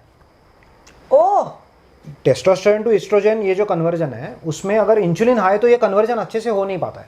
मतलब क्या होगा, देखिए कि काफ़ी सारा टेस्टोस्टेरोन था, उसको एस्ट्रोजन बनना था, राइट? अगर वो प्रोसेस ढंग से हुआ नहीं, पार्शली हुआ, तो आपके पास काफ़ी सारा टेस्टोस्टेरोन बचा रहेगा और एस्ट्रोजन इनफ होगा नहीं। अगर एस्ट्रोजन इनफ होगा नहीं तो साइकिल के सेकंड हाफ में जो जो चीज़ होनी चाहिए थी वो ढंग से होगी नहीं। बराबर। तो या तो पीरियड्स डिसरेगुलेट हो सकते हैं, या तो अगर वो लेडी प्रेगनेंसी के लिए ट्राई कर रही है तो वो उसमें भी गड़बड़ हो सकती है, राइट? तो अगर आपको पीसीओडी के सिम्टम्स पता है तो ये सारे सिम्टम्स इस हार्मोनल इम्बैलेंस से समझ में आ जाते हैं। काफ़ी सारा टेस्टोस्टेरोन है, परफेक्ट, राइट? तो जैसे मेल पैटर्न होता है बॉडी हेयर का, वैसा बॉडी हेयर आ सकता है। और अगर एस्ट्रोजन इनफ नहीं है तो इन सब चीज़ों में रेगुलर पीरियड्स आना, सक्सेसफुल प्रेगनेंसी रहना, उसमें बाधा आ जाती है। तो फंडामेंटली पीसीओडी को आप ऐसे देखिए कि ये हाई इंसुलिन का ही डिसीज है, इसीलिए वो उसी पेड़ पर है, उसी पेड़ का हिस्सा है। ठीक है? तो मतलब जो मेरे पास केसेस आती हैं तो उनको मैं यही सब बताता हूँ, उनको यही मदद करता हूँ कि आप वो पेड़ से नीचे उतरिए। मैं तो उनको कुछ पीसीओडी का या ओबेसिटी का या हाई ब्लड प्रेशर का तो कुछ मेडिसिन तो है नहीं, तो वो तो देता ही नहीं हूँ, मगर उनको पेड़ से नीचे उतरने के लिए मदद करता हूँ। ठीक है? तो एक केस उसमें से आपको मैं बताना चाहूँगा कि 35 साल की लेडी मेरे पास जो आई थी, जो पहले एक बार माँ बन चुकी थी, उनको दूसरी बार भी माँ बनना था। तो उनका लाइफस्टाइल इतना बिगड़ गया था तब तक कि उन्होंने काफ़ी सारा वेट गेन कर लिया था। मेरे अंदाजे से लगभग 12 किलो वो ओवरवेट भी थी। पीरियड्स कम्प्लीटली डिसरेगुलेटेड थे उनके।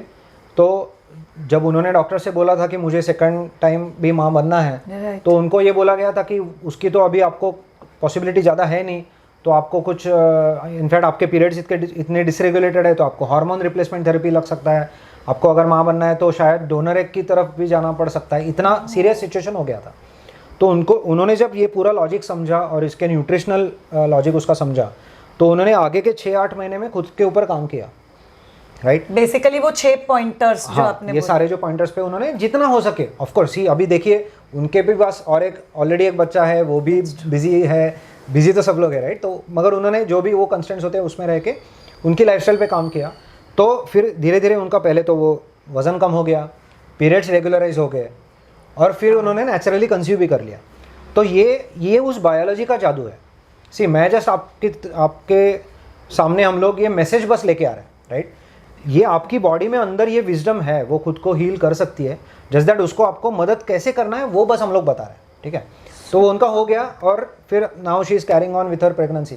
तो कहने का मतलब ये है कि आपको वो पेड़ से उतरना है, उसके ऊपर हमने फोकस करना चाहिए। तो अभी तक हमने 3 डिसीजेस समझ लिए, राइट? एक तो मोटापा समझ लिया, ओबेसिटी, डायबिटीज समझ लिया, और टाइप 2 डायबिटीज और पीसीओडी। तो ये 3 है, ये 3 बहुत रेलेवेंट है जनरली सबके लिए and specifically all of your right, all of your audience.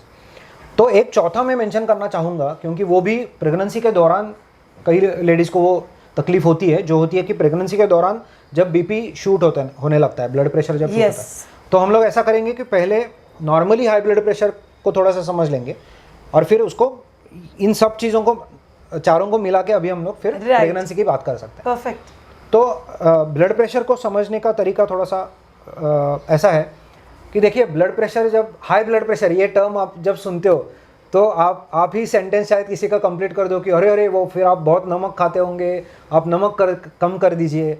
Naturally हमारा वो एक रिस्पॉन्स रहता है किसी का भी, राइट। तो उसकी थोड़ा सा उसके पीछे का बायोलॉजी समझते हैं कि देखिए, नमक हमें हमारी बॉडी को कई सारी चीज़ों के लिए उसकी ज़रूरत होती है, राइट। ऐसा सिर्फ नहीं है कि नमक का रिश्ता सिर्फ ब्लड प्रेशर से नहीं है, राइट। हमारी एक फंडामेंटल गलती क्या हो रही है बॉडी को समझने में कि हम लोग सोचते हैं कि एक चीज़ का रिलेशन एक ही चीज़ से है, मगर बॉडी इतना इंटरकनेक्टेड है, राइट। ये पूरा वेब है ये, राइट। हर किसी के साथ कुछ ना कुछ रिश्ता है, राइट। ऑफ कोर्स कुछ फैक्टर्स का ज़्यादा स्ट्रांग इफेक्ट होगा, कुछ का वीक इफेक्ट होगा, मान लिया, मगर ये एक तो मल्टी फैक्टोरियल है। पहली बात, ये अलग अलग फैक्टर्स उसमें है, तो ऐसा एक ही नहीं है, राइट। तो हम लोग थोड़ा सा ऐसे सोचते हैं कि ये जो आपको जो भी नमक की हमारे बॉडी को ज़रूरत है ब्लड में, उस सोडियम का बैलेंस, स्पेसिफिकली सोडियम का बैलेंस रखने का काम किसका है? तो हमारी किडनीज का है। परफेक्ट। तो हमारी किडनीज कर रही है कि उसको पता है कि ये पूरे ब्लड वॉल्यूम में जो लगभग 4.5-5 लीटर हमारे पास है ब्लड, उसमें कितना सोडियम चाहिए हमारी बॉडी को अलग अलग कारण के लिए, अलग अलग फंक्शंस के लिए, तो उसको मेंटेन करने का काम किडनीज का है। तो ऐसा होगा कि आप थोड़ा सोच के देखिए कि आपने 1-2 दिन कम नमक खाया, तो किडनीज को पता है कि मुझे बाहर से नमक मिल नहीं रहा है, मगर वो पसीने के थ्रू नमक जा रहा है या यूरिन में से कुछ जा रहा है, तो उनको ये सब पता है किडनीज को आपके, राइट। परफेक्ट। तो आपकी किडनीज क्या करेंगी? नेचुरली उनका रिस्पॉन्स होगा कि ठीक है, वो थोड़ा ज़्यादा नमक को होल्ड ऑन करके रखेंगी, पकड़ के रखेंगी, उतना छोड़ेंगी नहीं यूरिन से, राइट। आपने ज़्यादा नमक खाया तो क्या होगा? उनको पता है कि मुझे इतना काफ़ी है, ज़्यादा आ गया तो वो ज़्यादा छोड़ देंगे। मतलब इसका रेगुलेशन का काम, ये जो पूरा फीडबैक है वो मेंटेन करने का काम किडनीज को दिया गया है। तो आप उसको ऐसा बाहर से उसको, यानी ऐसा उसको ट्रिक नहीं आप उसके ऊपर एक प्ले कर सकते कि अरे मैंने तो नमक कम खाया, अभी तुम कल तक जो छोड़ रही थी बाहर उतना ही छोड़ोगी तो मेरे बॉडी में टोटल नमक कम हो जाएगा, ऐसे आप उसको ट्रिक नहीं कर सकते। हाँ, तो वो छोड़ेगी नहीं, वो छोड़ेगी नहीं। सी कैसा है, हम लोग को लगता क्या है कि मैं अगर 8 दिन 10 दिन जो भी है या 2 साल में नमक कम खाऊंगा तो मेरा टोटल ब्लड में जो नमक है वो कम हो जाएगा, तो मेरा बीपी भी नीचे आ जाएगा। बट आप किसी को भी पूछ के देखिए, सिर्फ नमक खाने से किसी का बीपी या तो नॉर्मलाइज होता नहीं है या तो उनको पिल की फिर भी ज़रूरत पड़ती है, जो लोग बीपी के लिए मेडिकेशन लेते हैं। तो इसका मतलब ये है कि हमने ये समझा कि वो करने का तरीका नमक कम करना नहीं है। वो इस कारण है कि किडनीज को जब वो सोडियम को पकड़ के रख रही है, तो सोडियम और पानी, इनका रिश्ता ऐसे है कि वो एक दूसरे को पकड़ के चलते हैं हमेशा, फ्रेंड्स फॉर लाइफ टाइम। तो जब सोडियम को पकड़ा जाता है तो पानी भी उसके साथ आता है। तो ये बात सच है कि ज़्यादा सोडियम पकड़ा जाएगा तब ज़्यादा पानी भी, तो आपके ये क्लोज जो पूरा प्लम्बिंग सिस्टम है आपका, उसमें वॉल्यूम बढ़ेगा तो प्रेशर ज़्यादा आएगा, ये तो होना है। मगर उसका कारण डायट्री सोडियम डायरेक्टली नहीं। हम लोग क्या करते हैं, यहाँ पे सोडियम देखते हो तो हम लोग छलांग लगाते हैं कि अरे वो खाने में नमक कम कर दो, राइट। तो उसका बीच का प्रोसेस देखना चाहिए। सी कैसा है कि आपका जो बढ़ा हुआ इंसुलिन और इंसुलिन रेजिस्टेंस, ये जो चीज़ें हैं वो 5 अलग अलग तरीके से आपका ब्लड प्रेशर बढ़ाती है, ठीक है। उसमें से एक तरीका मैं आपको बताता हूँ। वो तरीका ऐसा है कि आपकी किडनीज एक ऐसे हार्मोन की तरफ देखती है जो उसको बताता है कि कितना सोडियम पकड़ के रखना है। सी आपकी बॉडी में हर कुछ ये हार्मोन्स के इशारे पे हो रहा है, राइट। तो किडनीज भी किसी हार्मोन की तरफ देख रही है कि भाई तू बता या तू गाइड कर कि मैं कितना सोडियम मैं पकड़ के रखूँ, राइट। तो वो हार्मोन है अल्डोस्टेरॉन, राइट, ठीक है। तो अल्डोस्टेरॉन किडनीज को बता रहा है। अब ये जिनका अल्डोस्टेरॉन बढ़ा हुआ है उनकी किडनीज ज़्यादा सोडियम पकड़ के रखेंगे और उनका बीपी भी बढ़ा हुआ रहेगा, बराबर है। तो ये क्वेश्चन पूछना चाहिए कि अच्छा फिर किसका अल्डोस्टेरॉन बढ़ा हुआ है। अभी आप गेस कर सकते हैं कि क्योंकि अगर वो इंसुलिन के पेड़ पर है तो जिसका इंसुलिन सालों साल बढ़ा हुआ है उसका अल्डोस्टेरॉन भी अनफॉर्चुनेटली बढ़ा हुआ हो जाता है या हो सकता है, राइट। और उसके कारण आपका बीपी ऊपर आ जाता है। तो अगर मेरे पास कोई ब्लड प्रेशर का प्रॉब्लम लेके आता है, मेल फीमेल कोई भी, तो मैं आगे वापस उनको यही सब लॉजिक बताता हूँ, समझाता हूँ और उनको बोलता हूँ कि हम लोग को पेड़ से नीचे उतरना है, वेरी इंपॉर्टेंट, ठीक है। तो पेड़ से जब मैं तो उनको पूछता भी नहीं कि आप कितना नमक खाते हो, क्योंकि सिंपल सी बात आप देखिए, मैं एक अंदाज़ा लगा रहा हूँ कि आप एक शायद 7-8 ग्राम के बियॉन्ड आप नमक खा भी नहीं पाएंगे शायद दिन में, पॉसिबल ही नहीं है। 10 ग्राम खा लोगे चलो, बट आप शुगर कार्बोहाइड्रेट 200-200 ग्राम 300-300 ग्राम आराम से खा सकते हो, उससे ठीक है? ज्यादा लेकिन कम ठीक है? नहीं। तो कम नहीं, राइट। तो मतलब ये जो गुना हुआ है इंसुलिन बढ़ाने वाले कार्बोहाइड्रेट्स के हाथों, उसका हम लोग उसका ब्लेम किसको देते हैं? उसका ब्लेम देते हैं हम लोग सॉल्ट को, उसका ब्लेम देते हैं प्रोटीन्स को या फैट्स को भी, राइट। तो थोड़ा सा ये देखने वाली बात है कि सॉल्ट कम करने की उस तरह से आपको ज़रूरत नहीं है। हाँ, शॉर्ट टर्म में क्या होगा कि मैं ये नहीं कह रहा हूँ कि आप आधा किलो सॉल्ट खा लीजिए, बट वो मुझे आपको एनीवेज बताने नहीं पड़ेगा, मैं वही बोली, मत बता, कोई नहीं खा पाएगा क्योंकि आप खा नहीं सकते। तो मेरा कहने का वही मतलब है कि अगर आप इंसुलिन पे अगर ध्यान दें और इंसुलिन कम करने पे अगर फोकस करें तो आप वो पेड़ से नीचे उतर सकते हैं। पेड़ से नीचे उतर सकते हैं तो ना कि सिर्फ आपका ब्लड प्रेशर, बट उसके साथ अगर मान लीजिए थोड़ा कुछ मोटापा आ गया है या कुछ हार्ट डिसीज़ के अर्ली साइंस है, तो उससे भी आप बच के निकल जा सकते हैं, राइट। तो this is how we resolve high blood pressure. अभी हम लोग को थोड़ा ऐसा सोचते हैं हम लोग, हाँ, राइट। तो अभी ये 4 चीज़ें हमने समझ ली, मोटापा समझ लिया, डायबिटीज़ समझ लिया, टाइप 2 डायबिटीज़, पीसीओडी और हाई ब्लड प्रेशर। तो अभी थोड़ा सा इसको मैं अगर देखूंगा कि प्रेगनेंसी के लिए कोई अगर रेडी हो रही है लेडी, तो वो रेडीनेस में भी ये चारों पे ध्यान देना और उस पर फोकस करना ये काम की बात होगी। और इवन ड्यूरिंग प्रेगनेंसी तो आपको जैसे पता है कि जीडीएम है, gestational diabetes mellitus, type 2 diabetes, जो प्रेगनेंसी में दिखाता है अपना प्रेजेंस, राइट।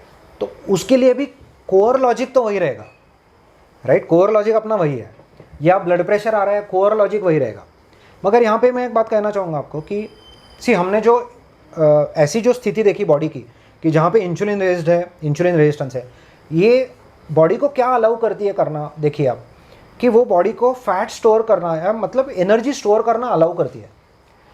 तो आप अगर ध्यान से सोचेंगे तो आपको नज़र आएगा कि जो भी अभी माँ बनने जा रही है, तो जो मान लीजिए लेडी अभी प्रेग्नेंट है, उसकी बॉडी को एक्स्ट्रा एनर्जी की जो ज़रूरत है, उसको अगर वो एनर्जी स्टोर करनी है, वो एक्स्ट्रा फैट उसको जो स्टोर करना है, जो फिजियोलॉजिकली हेल्दी है, जो प्रेगनेंसी में एक्सपेक्टेड है, जो वो उसकी बात मैं कर रहा हूँ, तो वो स्टोर वो कैसे करेगी? तो उसको चाहिए थोड़ा सा हाई इंसुलिन, उसको चाहिए थोड़ा सा इंसुलिन रेजिस्टेंस। That's true. मतलब अभी तक तो सुनाई देने में मैं उनको विलन कह रहा था, मगर वो किसी भी अमाउंट में या किसी भी मात्रा में विलन है ऐसी बात नहीं है।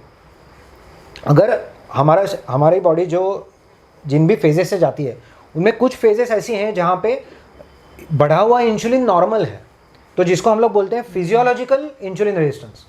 मतलब क्या कि वो पैथोलॉजिकल नहीं है, डिसीज़ वाला इंसुलिन रेजिस्टेंस नहीं है।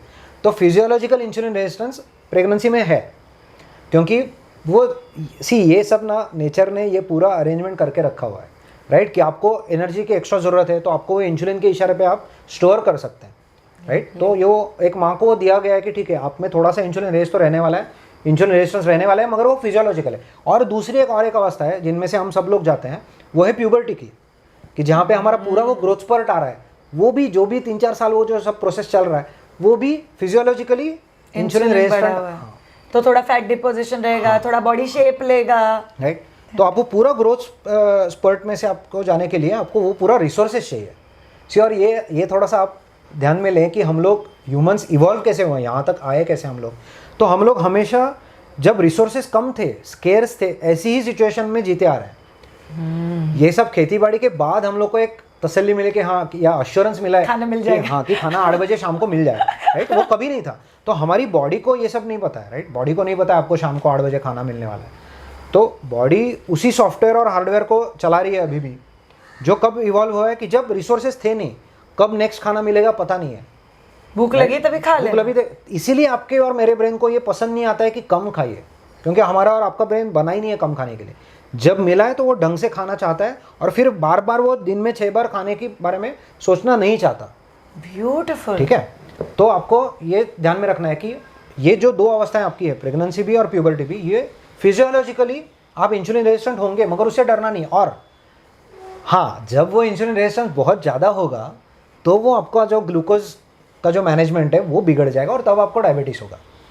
तो राइट, जब जो प्रेगनेंसी में डायबिटीज़ हो रहा है, तो मतलब ऐसा हो सकता है कि कोई लेडी मान लीजिए अगर एकदम बाउंड्री पे है इन चीज़ों के, और उसके ऊपर वो प्रेग्नेंट हो गई, कि नेचुरली उनका जब इंसुलिन रेजिस्टेंस आने वाला है, तो वो उनको उस एरिया में धकेल दे सकता है, उस फेज में धकेल दे सकता है कि जहाँ पे वो उनको बोला जाएगा कि आपको जीडीएम है, राइट। या तो उनकी ये पॉसिबिलिटीज़ बढ़ जाएंगी कि उनको ब्लड प्रेशर की तकलीफ हो सकती है, राइट। बट उसका एक्चुअल जो आंसर है वो अपनी लाइफस्टाइल में है जो आप पहले से ही उसके ऊपर ध्यान दे सकती है, इवन ड्यूरिंग प्रेगनेंसी में उसके ऊपर आप ध्यान दे सकते हो, राइट। प्रेग्नेंट लेडी ने क्या अलग खाना है ताकि उसको जीडीएम? राइट। तो देखिए अभी प्रेगनेंसी में जैसे हमने बोला कि आपकी बॉडी को एम्पल एनर्जी की ज़रूरत है, राइट, और ये आपका नेचुरल स्टेट है जहाँ पे आपका इंसुलिन हाई रहने वाला है या इंसुलिन रेजिस्टेंट आप रहने वाले, सो उससे डरना नहीं है। उस दौरान आप इंसुलिन मेजर करके उससे मत डरिएगा, पहले आपका प्रेगनेंसी हो जाने दे, वापस उसको मेजर करेंगे। But to answer your question, थोड़ा सा उसका बेसिक्स ऐसा देखते हैं कि किसी भी प्राणी के लिए, किसी भी एनिमल के लिए, किसी भी जानवर के लिए उस स्पीशीज़ का एक अप्रोप्रिएट ऐसा एक न्यूट्रिशनल पैटर्न रहता है, जो न्यूट्रिशनल पैटर्न उसको हेल्दी रखता है। और आपके दिमाग में कभी ये कन्फ्यूजन नहीं है, आप कभी ऐसा इमेजिन नहीं करोगे कि एक कोई गाय है वो शेर जैसा खा रही है या कोई शेर है वो बकरी जैसा खा रहा है, ऐसा आप कभी भी इमेजिन नहीं करोगे। तो ये तो एकदम सरल बात आपको लगेगी। मैं उतना ही उसको एडिशनल पॉइंट दे रहा हूँ कि अगर हम सब लोग भी अगर एक स्पीशीज़ हैं जिसको होमो सेपियंस कहा जाता है, तो हमारा भी एक basic foundational nutritional pattern same होना चाहिए। ये तो लॉजिकल सी बात होगी। इससे और एक बात ऐसी है इसमें और एक कि किसी भी स्पीशीज़ के दो अलग अलग मेंबर्स जो हैं, राइट, तो दो अलग अलग मेंबर्स अगर अपोजिट पैटर्न से खाना खाएंगे तो वो ऐसी होप नहीं रख सकते कि हम दोनों हेल्दी रहेंगे। That's true. आप कभी ऐसा इमेजिन नहीं करोगे ना कि एक शेर है वो तो सिर्फ सलाद खाता है, दूसरा शेर जाके प्राणियों को मार के खाता है और दोनों इक्वली हेल्दी है, क्योंकि उसका चॉइस है वो क्या खाना है। तो आप समझ रहे ये बात कि बायोलॉजी के ऊपर या बाहर चॉइस नहीं होता है हम लोग को। एक गाय को अगर गाय है, इस दुनिया में आ चुकी है गाय बन के, तो उसको गाय जैसा खाना पड़ेगा। वो नहीं कह सकती कि मैं मगरमच्छ जैसा खाऊंगी, वो नहीं कह सकती। तो वैसे उसी हिसाब से मैं बोल रहा हूँ कि हम सब में जो भी होमोसेपियंस है उसमें कॉमन बेसिक पैटर्न एक तो होता है, और वही पैटर्न आपको हेल्दी भी रखेगा, और वही पैटर्न आपको बाय एंड लार्ज आपको पूरी आपकी लाइफ की जर्नी में वो खाना पड़ेगा।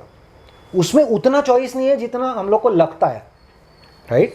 हाँ, उसमें उतना चॉइस है कि जो आइटम्स का चॉइस है, मैं आइटम्स की बात नहीं कर रहा हूँ, मैं एक फाउंडेशनल पैटर्न की बात कर रहा हूँ। अभी उस फाउंडेशनल पैटर्न का एक क्लू हमने देखा हुआ है कि अगर हमारा इंसुलिन कार्ब्स खाने से सबसे ज़्यादा बढ़ता है और प्रोटीन और फैट खाने से कम बढ़ता है, तो बाय एंड लार्ज मेरा पैटर्न क्या हो गया कि मुझे प्रोटीन और फैट ज़्यादा खाना है और कार्ब्स कम खाना है। तो ये राइट, ये हमारा स्पीशीज अप्रोप्रिएट पैटर्न है ये, राइट।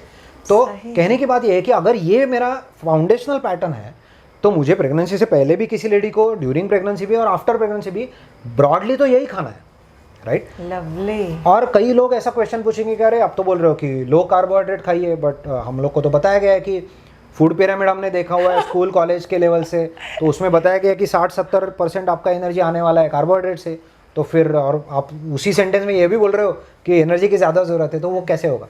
तो ठीक है, ये बात समझिए कि वो जो फूड पिरामिड है ना, वो बायोलॉजी पे बेस्ड नहीं है। अनफॉर्चुनेटली वो पूरा हम लोग को उल्टा लेके गया, उल्टी दिशा में लेके गया, राइट। क्योंकि आप 2-3 फैक्ट्स थोड़ा सा हम लोग देखते हैं कि कार्बोहाइड्रेट से हमारी बॉडी में बनता कुछ नहीं है।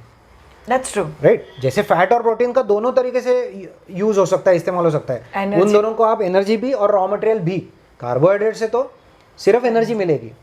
तो आपके पास ऐसे दो चीज़ें हैं, फैट और प्रोटीन, जो आपको एनर्जी भी दे सकते हैं, रॉ मटेरियल भी दे सकते हैं। और कार्बोहाइड्रेट ऐसा है जो एनर्जी दे सकता है और रॉ मटेरियल नहीं दे सकता।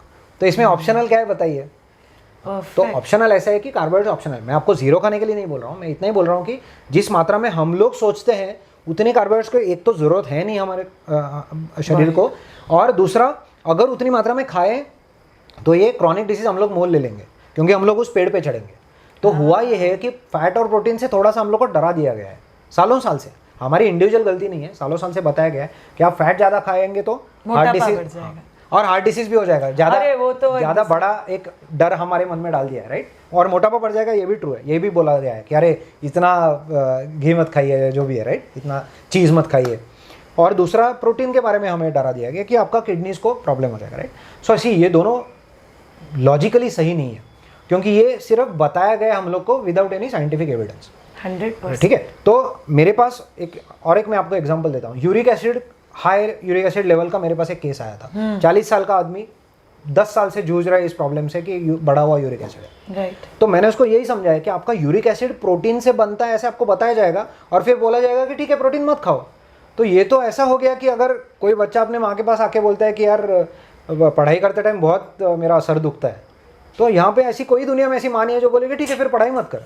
पढ़ाई ऑप्शनल नहीं है। वो क्या उसको बोलेगी तुझे भूख लगी है क्या, तो अच्छे से सोया था क्या, जो भी है, राइट। 50 हाँ, क्वेश्चन, इधर उधर वाली चीजें, 50 क्वेश्चन पूछे, वो कभी ये नहीं बोलेगी ठीक है फिर पढ़ाई मत कर। अभी जिन लोग को हम ऐसा एडवाइस दे रहे हैं ना कि आपके किडनी पे कुछ प्रेशर है या यूरिक एसिड हाई है या जो भी है, तो ठीक है आप प्रोटीन कम खाइए, तो वो गलत एडवाइस हम लोग को दे रहे हैं। सी बिकॉज वो प्रोटीन जब कम खाते तो ज़्यादा क्या खाता है, कार्बोहाइड्रेट, वो चले डिसीज पे के पेड़ हाँ, जब पेड़ पे चढ़ गए। तो उसका ये समझ लेने की बात है कि फ्रुक्टोज जो मॉलिक्यूल है, फ्रुक्टोज के मेटाबॉलिज्म से भी यूरिक एसिड बनता है, और फ्रुक्टोज ऑप्शनल न्यूट्रिएंट है, आप खा सकते हो। मैं आपको जीरो फ्रुक्टोज खाने के लिए नहीं बोल रहा हूँ, मैं ये बोल रहा हूँ कि अगर मुझे कम करना ही कुछ है तो मैं प्रोटीन क्यों कम करूँ, मैं फ्रुक्टोज कम करूँगा, राइट, प्रोटीन तो कम नहीं करूँगा। तो मैंने जब उसका प्रोटीन इनफैक्ट बढ़ा दिया क्योंकि वो इनफ प्रोटीन खा ही नहीं रहा था, बट फ्रुक्टोज कम कर दिया तो यूरिक एसिड नॉर्मलाइज हो गया। तो किडनी पे आपका ये जो मैं आपको बता रहा हूँ कि इनफ मात्रा में आपको फैट और प्रोटीन खाना है, किडनी को तकलीफ नहीं होगी, राइट। और दूसरी बात ये है कि हार्ट डिसीज़ के बारे में हम लोग को क्या बताया गया कि अरे वो फैट जाएगा और हमारी ब्लड वेसल्स में यहाँ पे जाके अटक जाएगा और फिर आपको हार्ट डिसीज़ आ जाएगा। तो उसमें भी थोड़ी समझने की बात ऐसी है कि कोलेस्ट्रॉल ये जो मॉलिक्यूल है जिसके बारे में एक तो हम लोग को बहुत डरा के रख दिया है, ऐसा मन में है कि ये तो पॉइजनस कुछ तो है। आप थोड़ा सा ये समझ लीजिए कि हमारी बॉडी खुद कोलेस्ट्रॉल बनाती है 100%। हम लोग जो ब्लड में कोलेस्ट्रॉल मेजर करके लेके आते हैं पैथ लैब से, उसका शायद 80% कोलेस्ट्रॉल तो हमारी बॉडी, हमारा लीवर और कई सारी बाकी सेल से वो खुद बना रही है। 20% आप क्या खा रहे हैं उससे शायद डिसाइड हो रहा होगा, खुद बॉडी बनाती है। बॉडी क्यों बनाती है? क्योंकि कोलेस्ट्रॉल हर जगह लगता है। आपकी हर सेल का जो मेम्ब्रेन है, ऊपर का जो आवरण है, वो 1/3 तो कोलेस्ट्रॉल से बना हुआ है। आपका टेस्टोस्टेरोन कोलेस्ट्रॉल से बन रहा है और टेस्टोस्टेरोन से एस्ट्रोजन बन रहा है, मतलब आपके हार्मोनल गड़बड़ हो जाएगा कोलेस्ट्रॉल कम है तो। आपकी टोटल बॉडी में जितना कोलेस्ट्रॉल है उसका 25% कोलेस्ट्रॉल आपके अकेला ब्रेन क्लेम करता है। जैसे आपका 20 to 25% ऑक्सीजन ब्रेन क्लेम करता है, वैसे ही कोलेस्ट्रॉल, मतलब वो उतना ही इंपॉर्टेंट है। तो यानी मैं अगर ये कहूँ कि नो कोलेस्ट्रॉल नो लाइफ, तो ये एग्जैजरेशन नहीं है।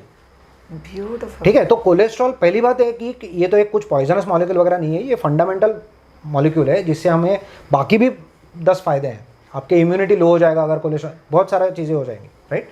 तो अभी कोलेस्ट्रॉल का और एक फंक्शन क्या है कि जब भी आपके जो भी ब्लड वेसल्स हैं उनकी अंदर की जो वॉल है उस पर जब कुछ इंजरी हो जाएगी तो वो इंजरी को कवर अप करने के लिए कोलेस्ट्रॉल को वहाँ पे भेजा जाएगा। इंजरी ऑलरेडी पहले हुई है, ओके, ये बात ध्यान में रखने लायक है। हीलिंग के लिए जा रहा है। कोलेस्ट्रॉल वहाँ पे उसको कवर अप करेगा, हीलिंग का, क्योंकि वो बाकी बॉडी में उसको उसके इफेक्ट्स नहीं होने देना चाहता, तो कोलेस्ट्रॉल वहाँ पे भेजा जाता है। तो यानी अगर मान लीजिए किसी बिल्डिंग में शायद छोटी मोटी कुछ आग लग गई और कोई फायर ट्रक उसके उस छोटी गली में आ गया लेके, और उससे अगर ट्रैफिक जाम हो गया तो वो फायर ट्रक वालों को गाली देने जैसा हो जाएगा। उनको गाली नहीं दे सकते, फाउंडेशनली वो प्रॉब्लम नहीं है, फंडामेंटली प्रॉब्लम क्या है कि आग लग गई, आग लग गई, राइट। तो हम लोग का ऐसे ही हो गया कि हम लोग जब ये पोस्टमार्टम करके ये लोगों का ब्लड वेसल्स देखते हैं, कोई अगर हार्ट डिसीज से गुजर गया तो हमें लगता है कि अरे हाँ वो कोलेस्ट्रॉल से ब्लॉक हो गया तो कोलेस्ट्रॉल नहीं खाते। वैसा नहीं है, हम लोग को ये इंजरी कैसे ना हो, इन्फ्लेमेशन कैसे ना हो, उस पर काम करना है। वो इन्फ्लेमेशन दो चीज़ कर रही है, या तो आपका ग्लूकोज कर रहा है, जो अभी हमने बोला कि बहुत ज़्यादा कार्बोहाइड्रेट्स हम लोग खा रहे हैं तो वो ग्लूकोज कर रहा है। दूसरा चीज़ क्या कर रहा है, तो जिनको मैं फ्रॉड फैट्स बोलता हूँ, फ्रॉड फैट्स मतलब क्या कि जो राइट जो नेचुरल, जो अभी हमने 4 सोर्सेज देखे उनके बजाय जो बाय एंड लार्ज जो आते हैं, जो आपको फैक्ट्री में मिलते हैं, राइट, जो बॉटल में तेल आपको जो बेचा जाता है वो वाला कह रहा हूँ मैं। तो वो कई सारे केमिकल प्रोसेसेस के थ्रू बनाया जा रहा है, वो आपको दिया जा रहा है, तो वो अगर आप लेंगे तो वो भी काफ़ी हानि करेगा, ठीक है। हाँ, जो कोल्ड प्रेस जिसको बोलते हैं, कोल्ड प्रेस अगर कोकोनट ऑयल आप कर रहे हैं या cold press peanut oil, groundnut oil कर रहे हैं तो वो ठीक है। बट और ऑलिव ऑयल से भी मैं थोड़ा समझता कैसे हूँ कि उसको कुकिंग के बजाय फिर ड्रिजलिंग के तौर पे आप इस्तेमाल कर सकते हो। बट कहने की बात यह है कि जो फ्रॉड फैट्स ऑन ग्लूकोज, इन्होंने वापस वही हो रहा है, इन्होंने जो गुनाह किया है इंजरी का, उसका ब्लेम मिला किसको है, कोलेस्ट्रॉल को एंड इवेंचुअली फैट को। और फैट और प्रोटीन ये दोनों के बारे में अगर डरा दिया किसी को तो वो ज़्यादा क्या खाएगा, वो ज़्यादा कार्बोहाइड्रेट खाएगा। कार्बोहाइड्रेट ज़्यादा खाएगा तो वो पेड़ पे चढ़ेगा, इंसुलिन बढ़ाएगा और वो पेड़ पे चढ़ेगा, राइट। तो सो मतलब मुझे भी एक वो लेडी ने ये क्वेश्चन पूछा था कि उन्होंने जैसे पहले काम किया खुद की सेहत पे, जिनके केस के बारे में बोल रहा था, तो उन्होंने मुझे सेम क्वेश्चन पूछा था कि अभी तो मैं प्रेग्नेंट होगी, अभी मैं क्या खाऊं, कि पहले ये खा के lower carbohydrate and higher fat protein खा के मैंने वजन भी कम किया, पीसीओडी मेरा रिजॉल्व हो गया, मैं प्रेग्नेंट भी हो गई, चलो अच्छा हुआ, अभी मैं क्या खाऊं। तो मैंने उनको एक सिर्फ काउंटर क्वेश्चन पूछा था, हाँ, कि आप ऐसे किसी शेरनी को इमेजिन कीजिए जंगल में कि जो प्रेग्नेंट होने से पहले, प्रेगनेंसी के दौरान और प्रेगनेंसी के बाद वो शेरनी कुछ अलग नहीं खाती है। हाँ, उसकी क्वांटिटी अलग हो जाएगी, उसको ज़्यादा भूख लगेगी अगर वो प्रेग्नेंट है या ब्रेस्ट फीडिंग है तो उसको ज़्यादा, ठीक है, बट फंडामेंटली उसका न्यूट्रिशनल पैटर्न नहीं चेंज होने वाला है। तो मैं आपको ये कॉन्फिडेंस दे रहा हूँ कि फाउंडेशनली आपका न्यूट्रिशनल पैटर्न चेंज नहीं होने वाला है। तो आप अगर प्रेग्नेंट है ये बोल के मेरी बॉडी को एनर्जी की ज़रूरत है ये बोल के आप वापस 70% अगर कार्ब्स खाना शुरू कर देंगी तो आपको तकलीफ होने का ही ज़्यादा चांस है, राइट। मैं again just to be clear, मैं आपको 0 कार्ब्स खाइए ये नहीं बोल रहा हूँ, बट मैं ये बोल रहा हूँ कि आप ज़्यादा ध्यान इस पर दीजिए कि आपको हेल्दी फैट्स और हेल्दी प्रोटीन मिल रहा है नहीं मिल रहा है, क्योंकि और ये पते की बात है कि आपकी बेबी की भी जो बॉडी बन रही है उसका भी तो रॉ मटेरियल फैट और प्रोटीन ही तो है। वही 2 चीजें लगती है। इनफैक्ट बेबी का प्लेसेंटा, बेबी के साइड का पानी, सब कुछ is protein and fat, right. So okay, एक बहुत इंपॉर्टेंट चीज थोड़ा सा और लेमैन लैंग्वेज पे, गुड फैट क्या होता है? जो हम लोगों ने मिल्क प्रोडक्ट बोले, जो नॉनवेज बोला, जो अंडा बोला, they all have good fat. Yes. But again जो लोग प्योर वेजिटेरियंस वगैरह उन लोग को शायद से क्वेश्चन हो सकता है गुड फैट को लेके। तो गुड फैट बहुत सिंप्लीफाइड वे में अगर बताओ, जो ऑथेंटिक तरीके से बनाया जाता है, दूध का मलाई, मलाई का दही, दही का मक्खन, मक्खन का घी, ये घी तुम लोग को बैड कोलेस्ट्रॉल नहीं देता है। जो मार्केट बेस्ड हम लोग को मिलता है वो मलाई और मलाई का direct ghee, process the seeds, और उसको जो हम लोग बोलते हैं कि रिफाइंड ऑयल, रिफाइंड में बहुत सारा केमिकल एडिशन। सो इधर कोल्ड प्रेस ऑयल्स के लिए जाओ, मतलब कच्ची घानी के तेल, जिनको कच्ची घानी का तेल पसंद नहीं है या थोड़ा स्मेल करता है, आप कॉम्बिनेशन में जाओ विथ फिल्टर्ड ऑयल। तो cold press is good, filtered is good, but refined आपको काफ़ी हद तक ब्लड वेसल्स में इंजुरी करेगा। ये बहुत सिंप्लीफाइड वर्जन में आपको बता रही हूँ, बट जो नेचुरली फैट्स मिलता है खाने से, पनीर से, चीज़ से, दूध से, मक्खन से, दही से, they all are very very good. तो वो आपकी बॉडी के लिए बहुत अच्छा करेगी। सो मंदार, ये बेसिकली लेमैन को समझने के लिए प्रॉब्ली। तो Mandar, thank you so much, but मुझे एक चीज़ बतानी है। सी, कोई भी इंसान कोई भी चीज़ ऐसे सडनली नहीं सीखता है। हाँ। इधर आप आपकी लाइफ में कोई चीज़ से गुजर चुके हो, या कोई इंस्पिरेशन है, तो आप क्यों ये सब चीज़ें सिखाते हैं?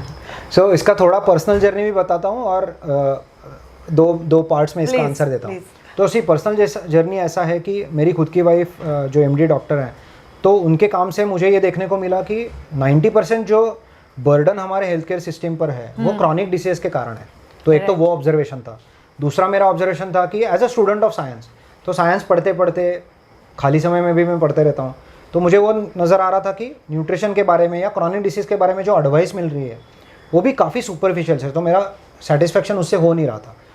तो पहले ये सब क्यूरियोसिटी था या ये ऑब्जर्वेशन था, बट ये सब तब बदल गया जब मुझे डी लाइफ मिला। तो डी लाइफ क्या है? तो डी लाइफ एक इंडियन ऑर्गेनाइजेशन है जिसके फाउंडर है मिस्टर अनूप सिंह। तो वो खुद भी मेरे ही जैसे IITN इंजीनियर है, मेरे से 20 साल सीनियर है। तो उन्होंने उनकी खुद की डायबिटीज़ रिमिशन जर्नी से शुरुआत की, फिर काफ़ी लोग उनसे मदद मांगने आने लगे। तो 10 साल पहले 2014 में उन्होंने डी लाइफ शुरू की। तो डी लाइफ ऐसी ऑर्गेनाइजेशन बनने लगी कि ऑनलाइन फोरम है, लोग आ रहे हैं और अलग अलग क्रॉनिक डिसीज़ के बारे में पूछ रहे हैं, सलाह उनसे ले रहे हैं। फिर उनको काफ़ी लोग इस काम में जुड़ते गए। और ध्यान रखिए, ये पूरा मेटाबॉलिक हेल्थ एंगल है, ये न्यूट्रिशनल एंगल है, ये किसी दवाई के एंगल से नहीं है या कोई प्रोडक्ट के एंगल से नहीं है, right? There is no product. तो ये फाउंडेशनली प्रिंसिपल समझा के कैसे उसको रिजॉल्व करना है, ये सिखाना।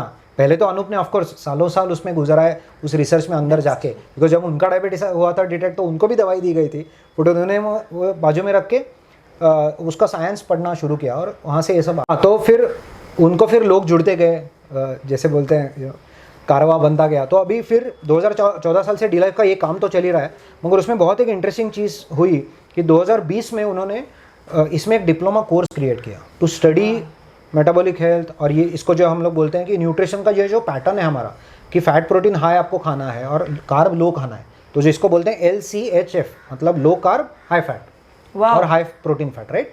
तो इस पैटर्न को समझाने के लिए, उसका बायोकेमिस्ट्री समझाने के लिए, उसका एक पूरा ये डिसीजेस का बिगर पिक्चर समझाने के लिए उन्होंने ये डिप्लोमा कोर्स का क्रिएशन किया 2020 में। तो अभी 4 साल उसको हो गए। तो उसके पहले आई थिंक फर्स्ट 25 ग्रेजुएट्स में मैं हूँ।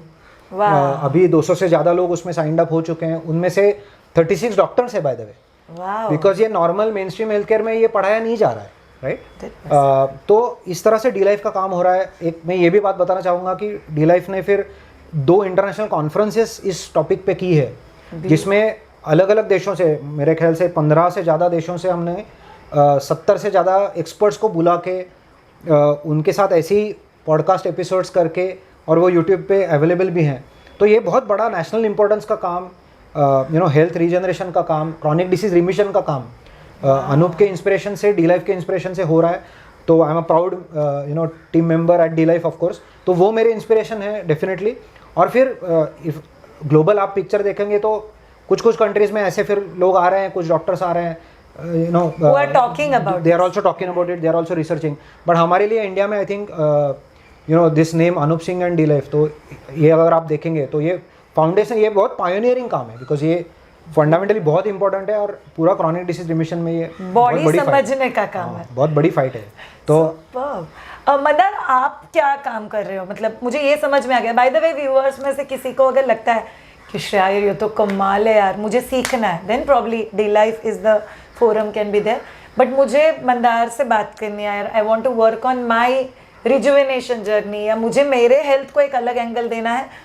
सो मैं मंदार के जो भी कॉन्टैक्ट डिटेल्स रहेंगे, which is the way you can connect to him, वो मैं डिस्क्रिप्शन में डाल सकती हूँ Mandar. Sure, I put it across in description. But Mandar आप कंसल्टेशन करते हो, ये मुझे समझ में आ गया।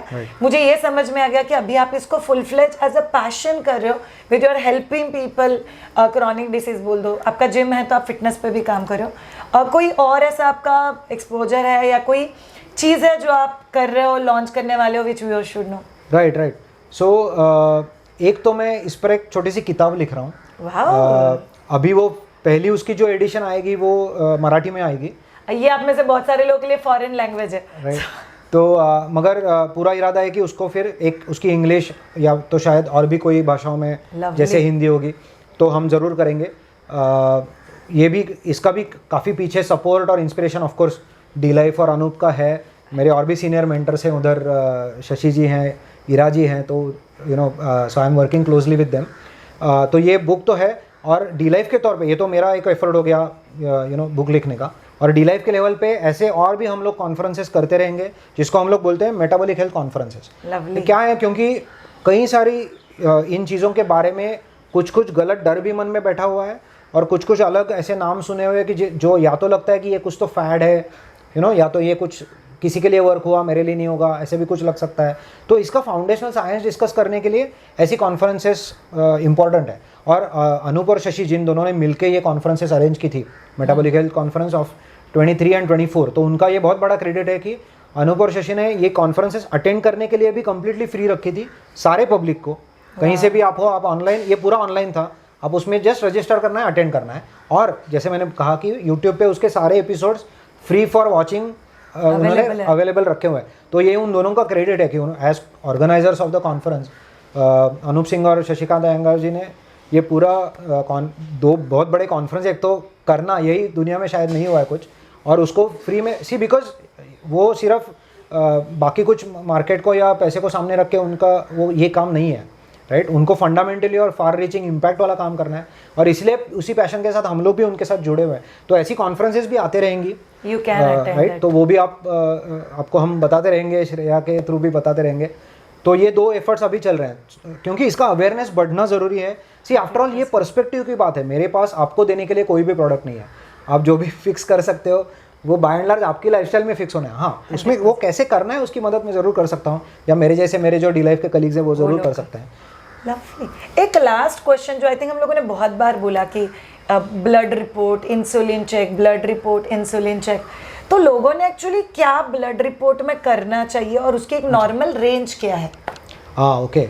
सो देखिए, एक यूजुअली जो हम लोग लोगों के साथ काम करते हैं, हाँ, तो हम लोग शुरुआत भी इस तरह से करते हैं कि एक उस व्यक्ति का पूरा जैसे हिस्ट्री समझना पड़ता है, right. और उनका एक ओवरऑल एक पैनल करना पड़ता है, जिसको हम लोग बोलते हैं मेटाबॉलिक पैनल, right. तो उसमें कई सारे पैरामीटर्स होंगे, जिसमें इंसुलिन होगा, जिसमें ऑफ कोर्स आपका डायबिटीज के तौर से HbA1c, फास्टिंग ग्लूकोज आएगा, कुछ होगा तो बीपी रिलेटेड, एग्जैक्टली, राइट। सो किडनी कुछ पैरामीटर्स रहेंगे, जैसे क्रिएटिनिन हो गया, यूरिक एसिड हो गया, फिर कुछ लिवर रिलेटेड पैरामीटर्स हैं। सो उस व्यक्ति को सामने रख के हम लोग एक यूजुअली उनका एक कलेक्शन ऑफ पैरामीटर्स देखते हैं, तो उनको हम लोग एडवाइस करते हैं कि आपको ये टेस्ट आप प्लीज़ करके लाइए। उसको सामने रख के हम लोग उनको बता सकते हैं। सी बिकॉज क्या ऐसा है कि एक वो ब्रॉड पिक्चर लेना ज़रूरी है। 100%। दूसरी बात, आपने बहुत अच्छा क्वेश्चन पूछा रेंजेस का। सी कैसा है, कई बार आपको पैथ लैब तो मेजर तो करके देंगे वो पैरामीटर्स, और कहीं पे उसको नीचे लिखा होगा उन्होंने, कई सारे पैथ लैब लिखते हैं कि एक तो आपको बताएंगे कि उसका जनरली रेंज एक्सपेक्टेड क्या है, और दूसरा ज़्यादा इंपॉर्टेंट सेंटेंस वो कहीं कहीं लिखते हैं, कई सारे लैब लिखते हैं जहाँ पे लिखा होता है कि प्लीज़ कोरिलेट मेडिकली। प्लीज मतलब क्या कि उस व्यक्ति को हो क्या रहा है, मेडिकली क्या हो रहा है, वो डायबिटिक है क्या, उनका हाई ब्लड प्रेशर का हिस्ट्री है क्या, वो पीसीओडी से गुजर रहे हैं क्या, वो बहुत लो एनर्जी, बहुत थकान, बहुत मोटापा, क्योंकि वो कभी कभी आपके ब्लड रिपोर्ट में आने वाले नहीं है कि आपका फलाना वजन है या आपका बीपी है, वो उधर आने वाला नहीं है, राइट। तो मतलब तो इसलिए हम लोगों को इनकरेज करते हैं कि आप रिपोर्ट्स लेके आइएगा, ना कि फ़ोन पे हम लोग को बोलिएगा कि बट मेरे तो सारे रिपोर्ट्स ही नॉर्मल है, क्योंकि कई बार क्या होता है ना, वो सबको साथ में उस पिक्चर को देखना ज़रूरी होता है। और कई बार ऐसे भी हुआ है कि पैथ लैब में जो आपको रेंजेस दी जाती है वो एकदम सही भी नहीं होती है। ऐसे भी एग्जांपल्स है, जैसे इंसुलिन का खुद का एग्जांपल है। आप जनरली अगर देखोगे तो आपको फास्टिंग, एक तो पहले को आपको कोई बोलेगा कि नहीं कि फास्टिंग इंसुलिन का टेस्ट करना है, कोई तो बोलेगा 100 में से 1 या 1000 में से 1। उसके ऊपर जो लैब आपको देंगी रेंज, वो उसके ऊपर के रेंज अगर आप देखोगी तो इजीली 23, 24 ऐसे रहेंगे हाई। बट अगर आप रिसर्च खोल के देखोगे तो आपको नज़र में आएगा कि रफली 6-7 के बियॉन्ड जब फास्टिंग इंसुलिन जाना शुरू हो जाता है तो ऑलरेडी रिस्क इनफ बढ़ जाती है, झाड़ पे चढ़ने का प्रोसेस, राइट। तो मतलब 23-24 बहुत हाई, तो बेचारा किसी ने अगर टेस्ट किया, उसका फास्टिंग इंसुलिन 15 है, 20 है, 22 है, तो उसको लगता है मेरा तो रेंज में है, राइट। तो हम लोग उनको एनकरेज करते हैं to understand some of this things. तो अगर आप ये पूरा पिक्चर उसका समझ लेंगे तो और समझ में अच्छे से आ सकता है। ए यार, खुद को ना लाइटली मत लो। सो प्रॉब्ली मैं मंदार दोनों मिलके इतना ही कहना चाहेंगे, खुद को इम्पोर्टेंस देना है। मैं तो ऐसी हूँ यार, मोटापा, डायबिटीज़, ब्लड प्रेशर, ये कोई जेनेटिक पैरामीटर है उसमें, बट ऐसा नहीं है कि वही तुम लोगों का लाइफ कैरी ऑन कर ले। 20-30% impact can be there, but आप 70-80% से उन लोगों को 100% कंट्रोल कर सकते हो। Please love yourself. One of the best way to love yourself is love your body. And being fit ये किसी को दिखाने के लिए नहीं होता, और स्लिम ट्रिम फिगर को भी हम लोग फिट बॉडी नहीं बोलते हैं। इट्स जस्ट दैट आप 80 जियो, 90 जियो, 100 जियो, दवाइयाँ आर एन एड, वो आपकी लाइफ टाइम फ्रेंड की तरह आपके साथ नहीं चलनी चाहिए। So probably Mandar's passion is दवाई को छोड़ यार, अच्छे से खा ले। Shreya's passion is let's create happy families. See ये बहुत सारी बातें जो मंदार ने बताई वो हम लोगों ने वुमेन एंगल पे लेके गए थे, by and large because Madhuja works with female audience. But आप सब लोग को एक चीज़ बताना है, हम लोग घर का पिलर होते हैं। मंदार जो भी अभी बोल रहे हैं, मंदार की वाइफ जिनके बारे में उन्होंने बोला doctor Amrita, he will agree that she is a pillar of the house. उनका हेल्थ अच्छा रहता है ना, तो बाकी सब लोग ना सब जगह पे चलता है। सो ज़रूरी है यार। Thank you so much Mandar. Thank you. First of all being so genuine, second being so open hearted आपके नॉलेज को लेके, थर्ड थिंग दैट वांट करो यार करो, वो फील होता है आपके इससे, and it meant a lot to have you. Thank you so much all of you. By the way मेरे दिमाग में एक सीक्रेट है, मंदार को वापस एक बार बुला के बच्चों के मेटाबॉलिक हेल्थ पे बात करना है, बिकॉज हम लोग ना अभी करेक्शंस की एज पे आ गए हैं। उनका ना बिल्डअप का स्टेज है कि शुरुआत से सही आदतें लगाएंगे ना तो फिर करेक्शन का झंझट ही नहीं रहेगा। सो ये आपके और मेरे बीच का सीक्रेट है, ये मंदार को भी नहीं बताना है। So Mandar, thank you so much for being there. Have a great time ahead. Wishing you abundance of success, and you're doing a wonderful work. Thank you so much. Thank you so much all of you. Have a great time. Bye bye.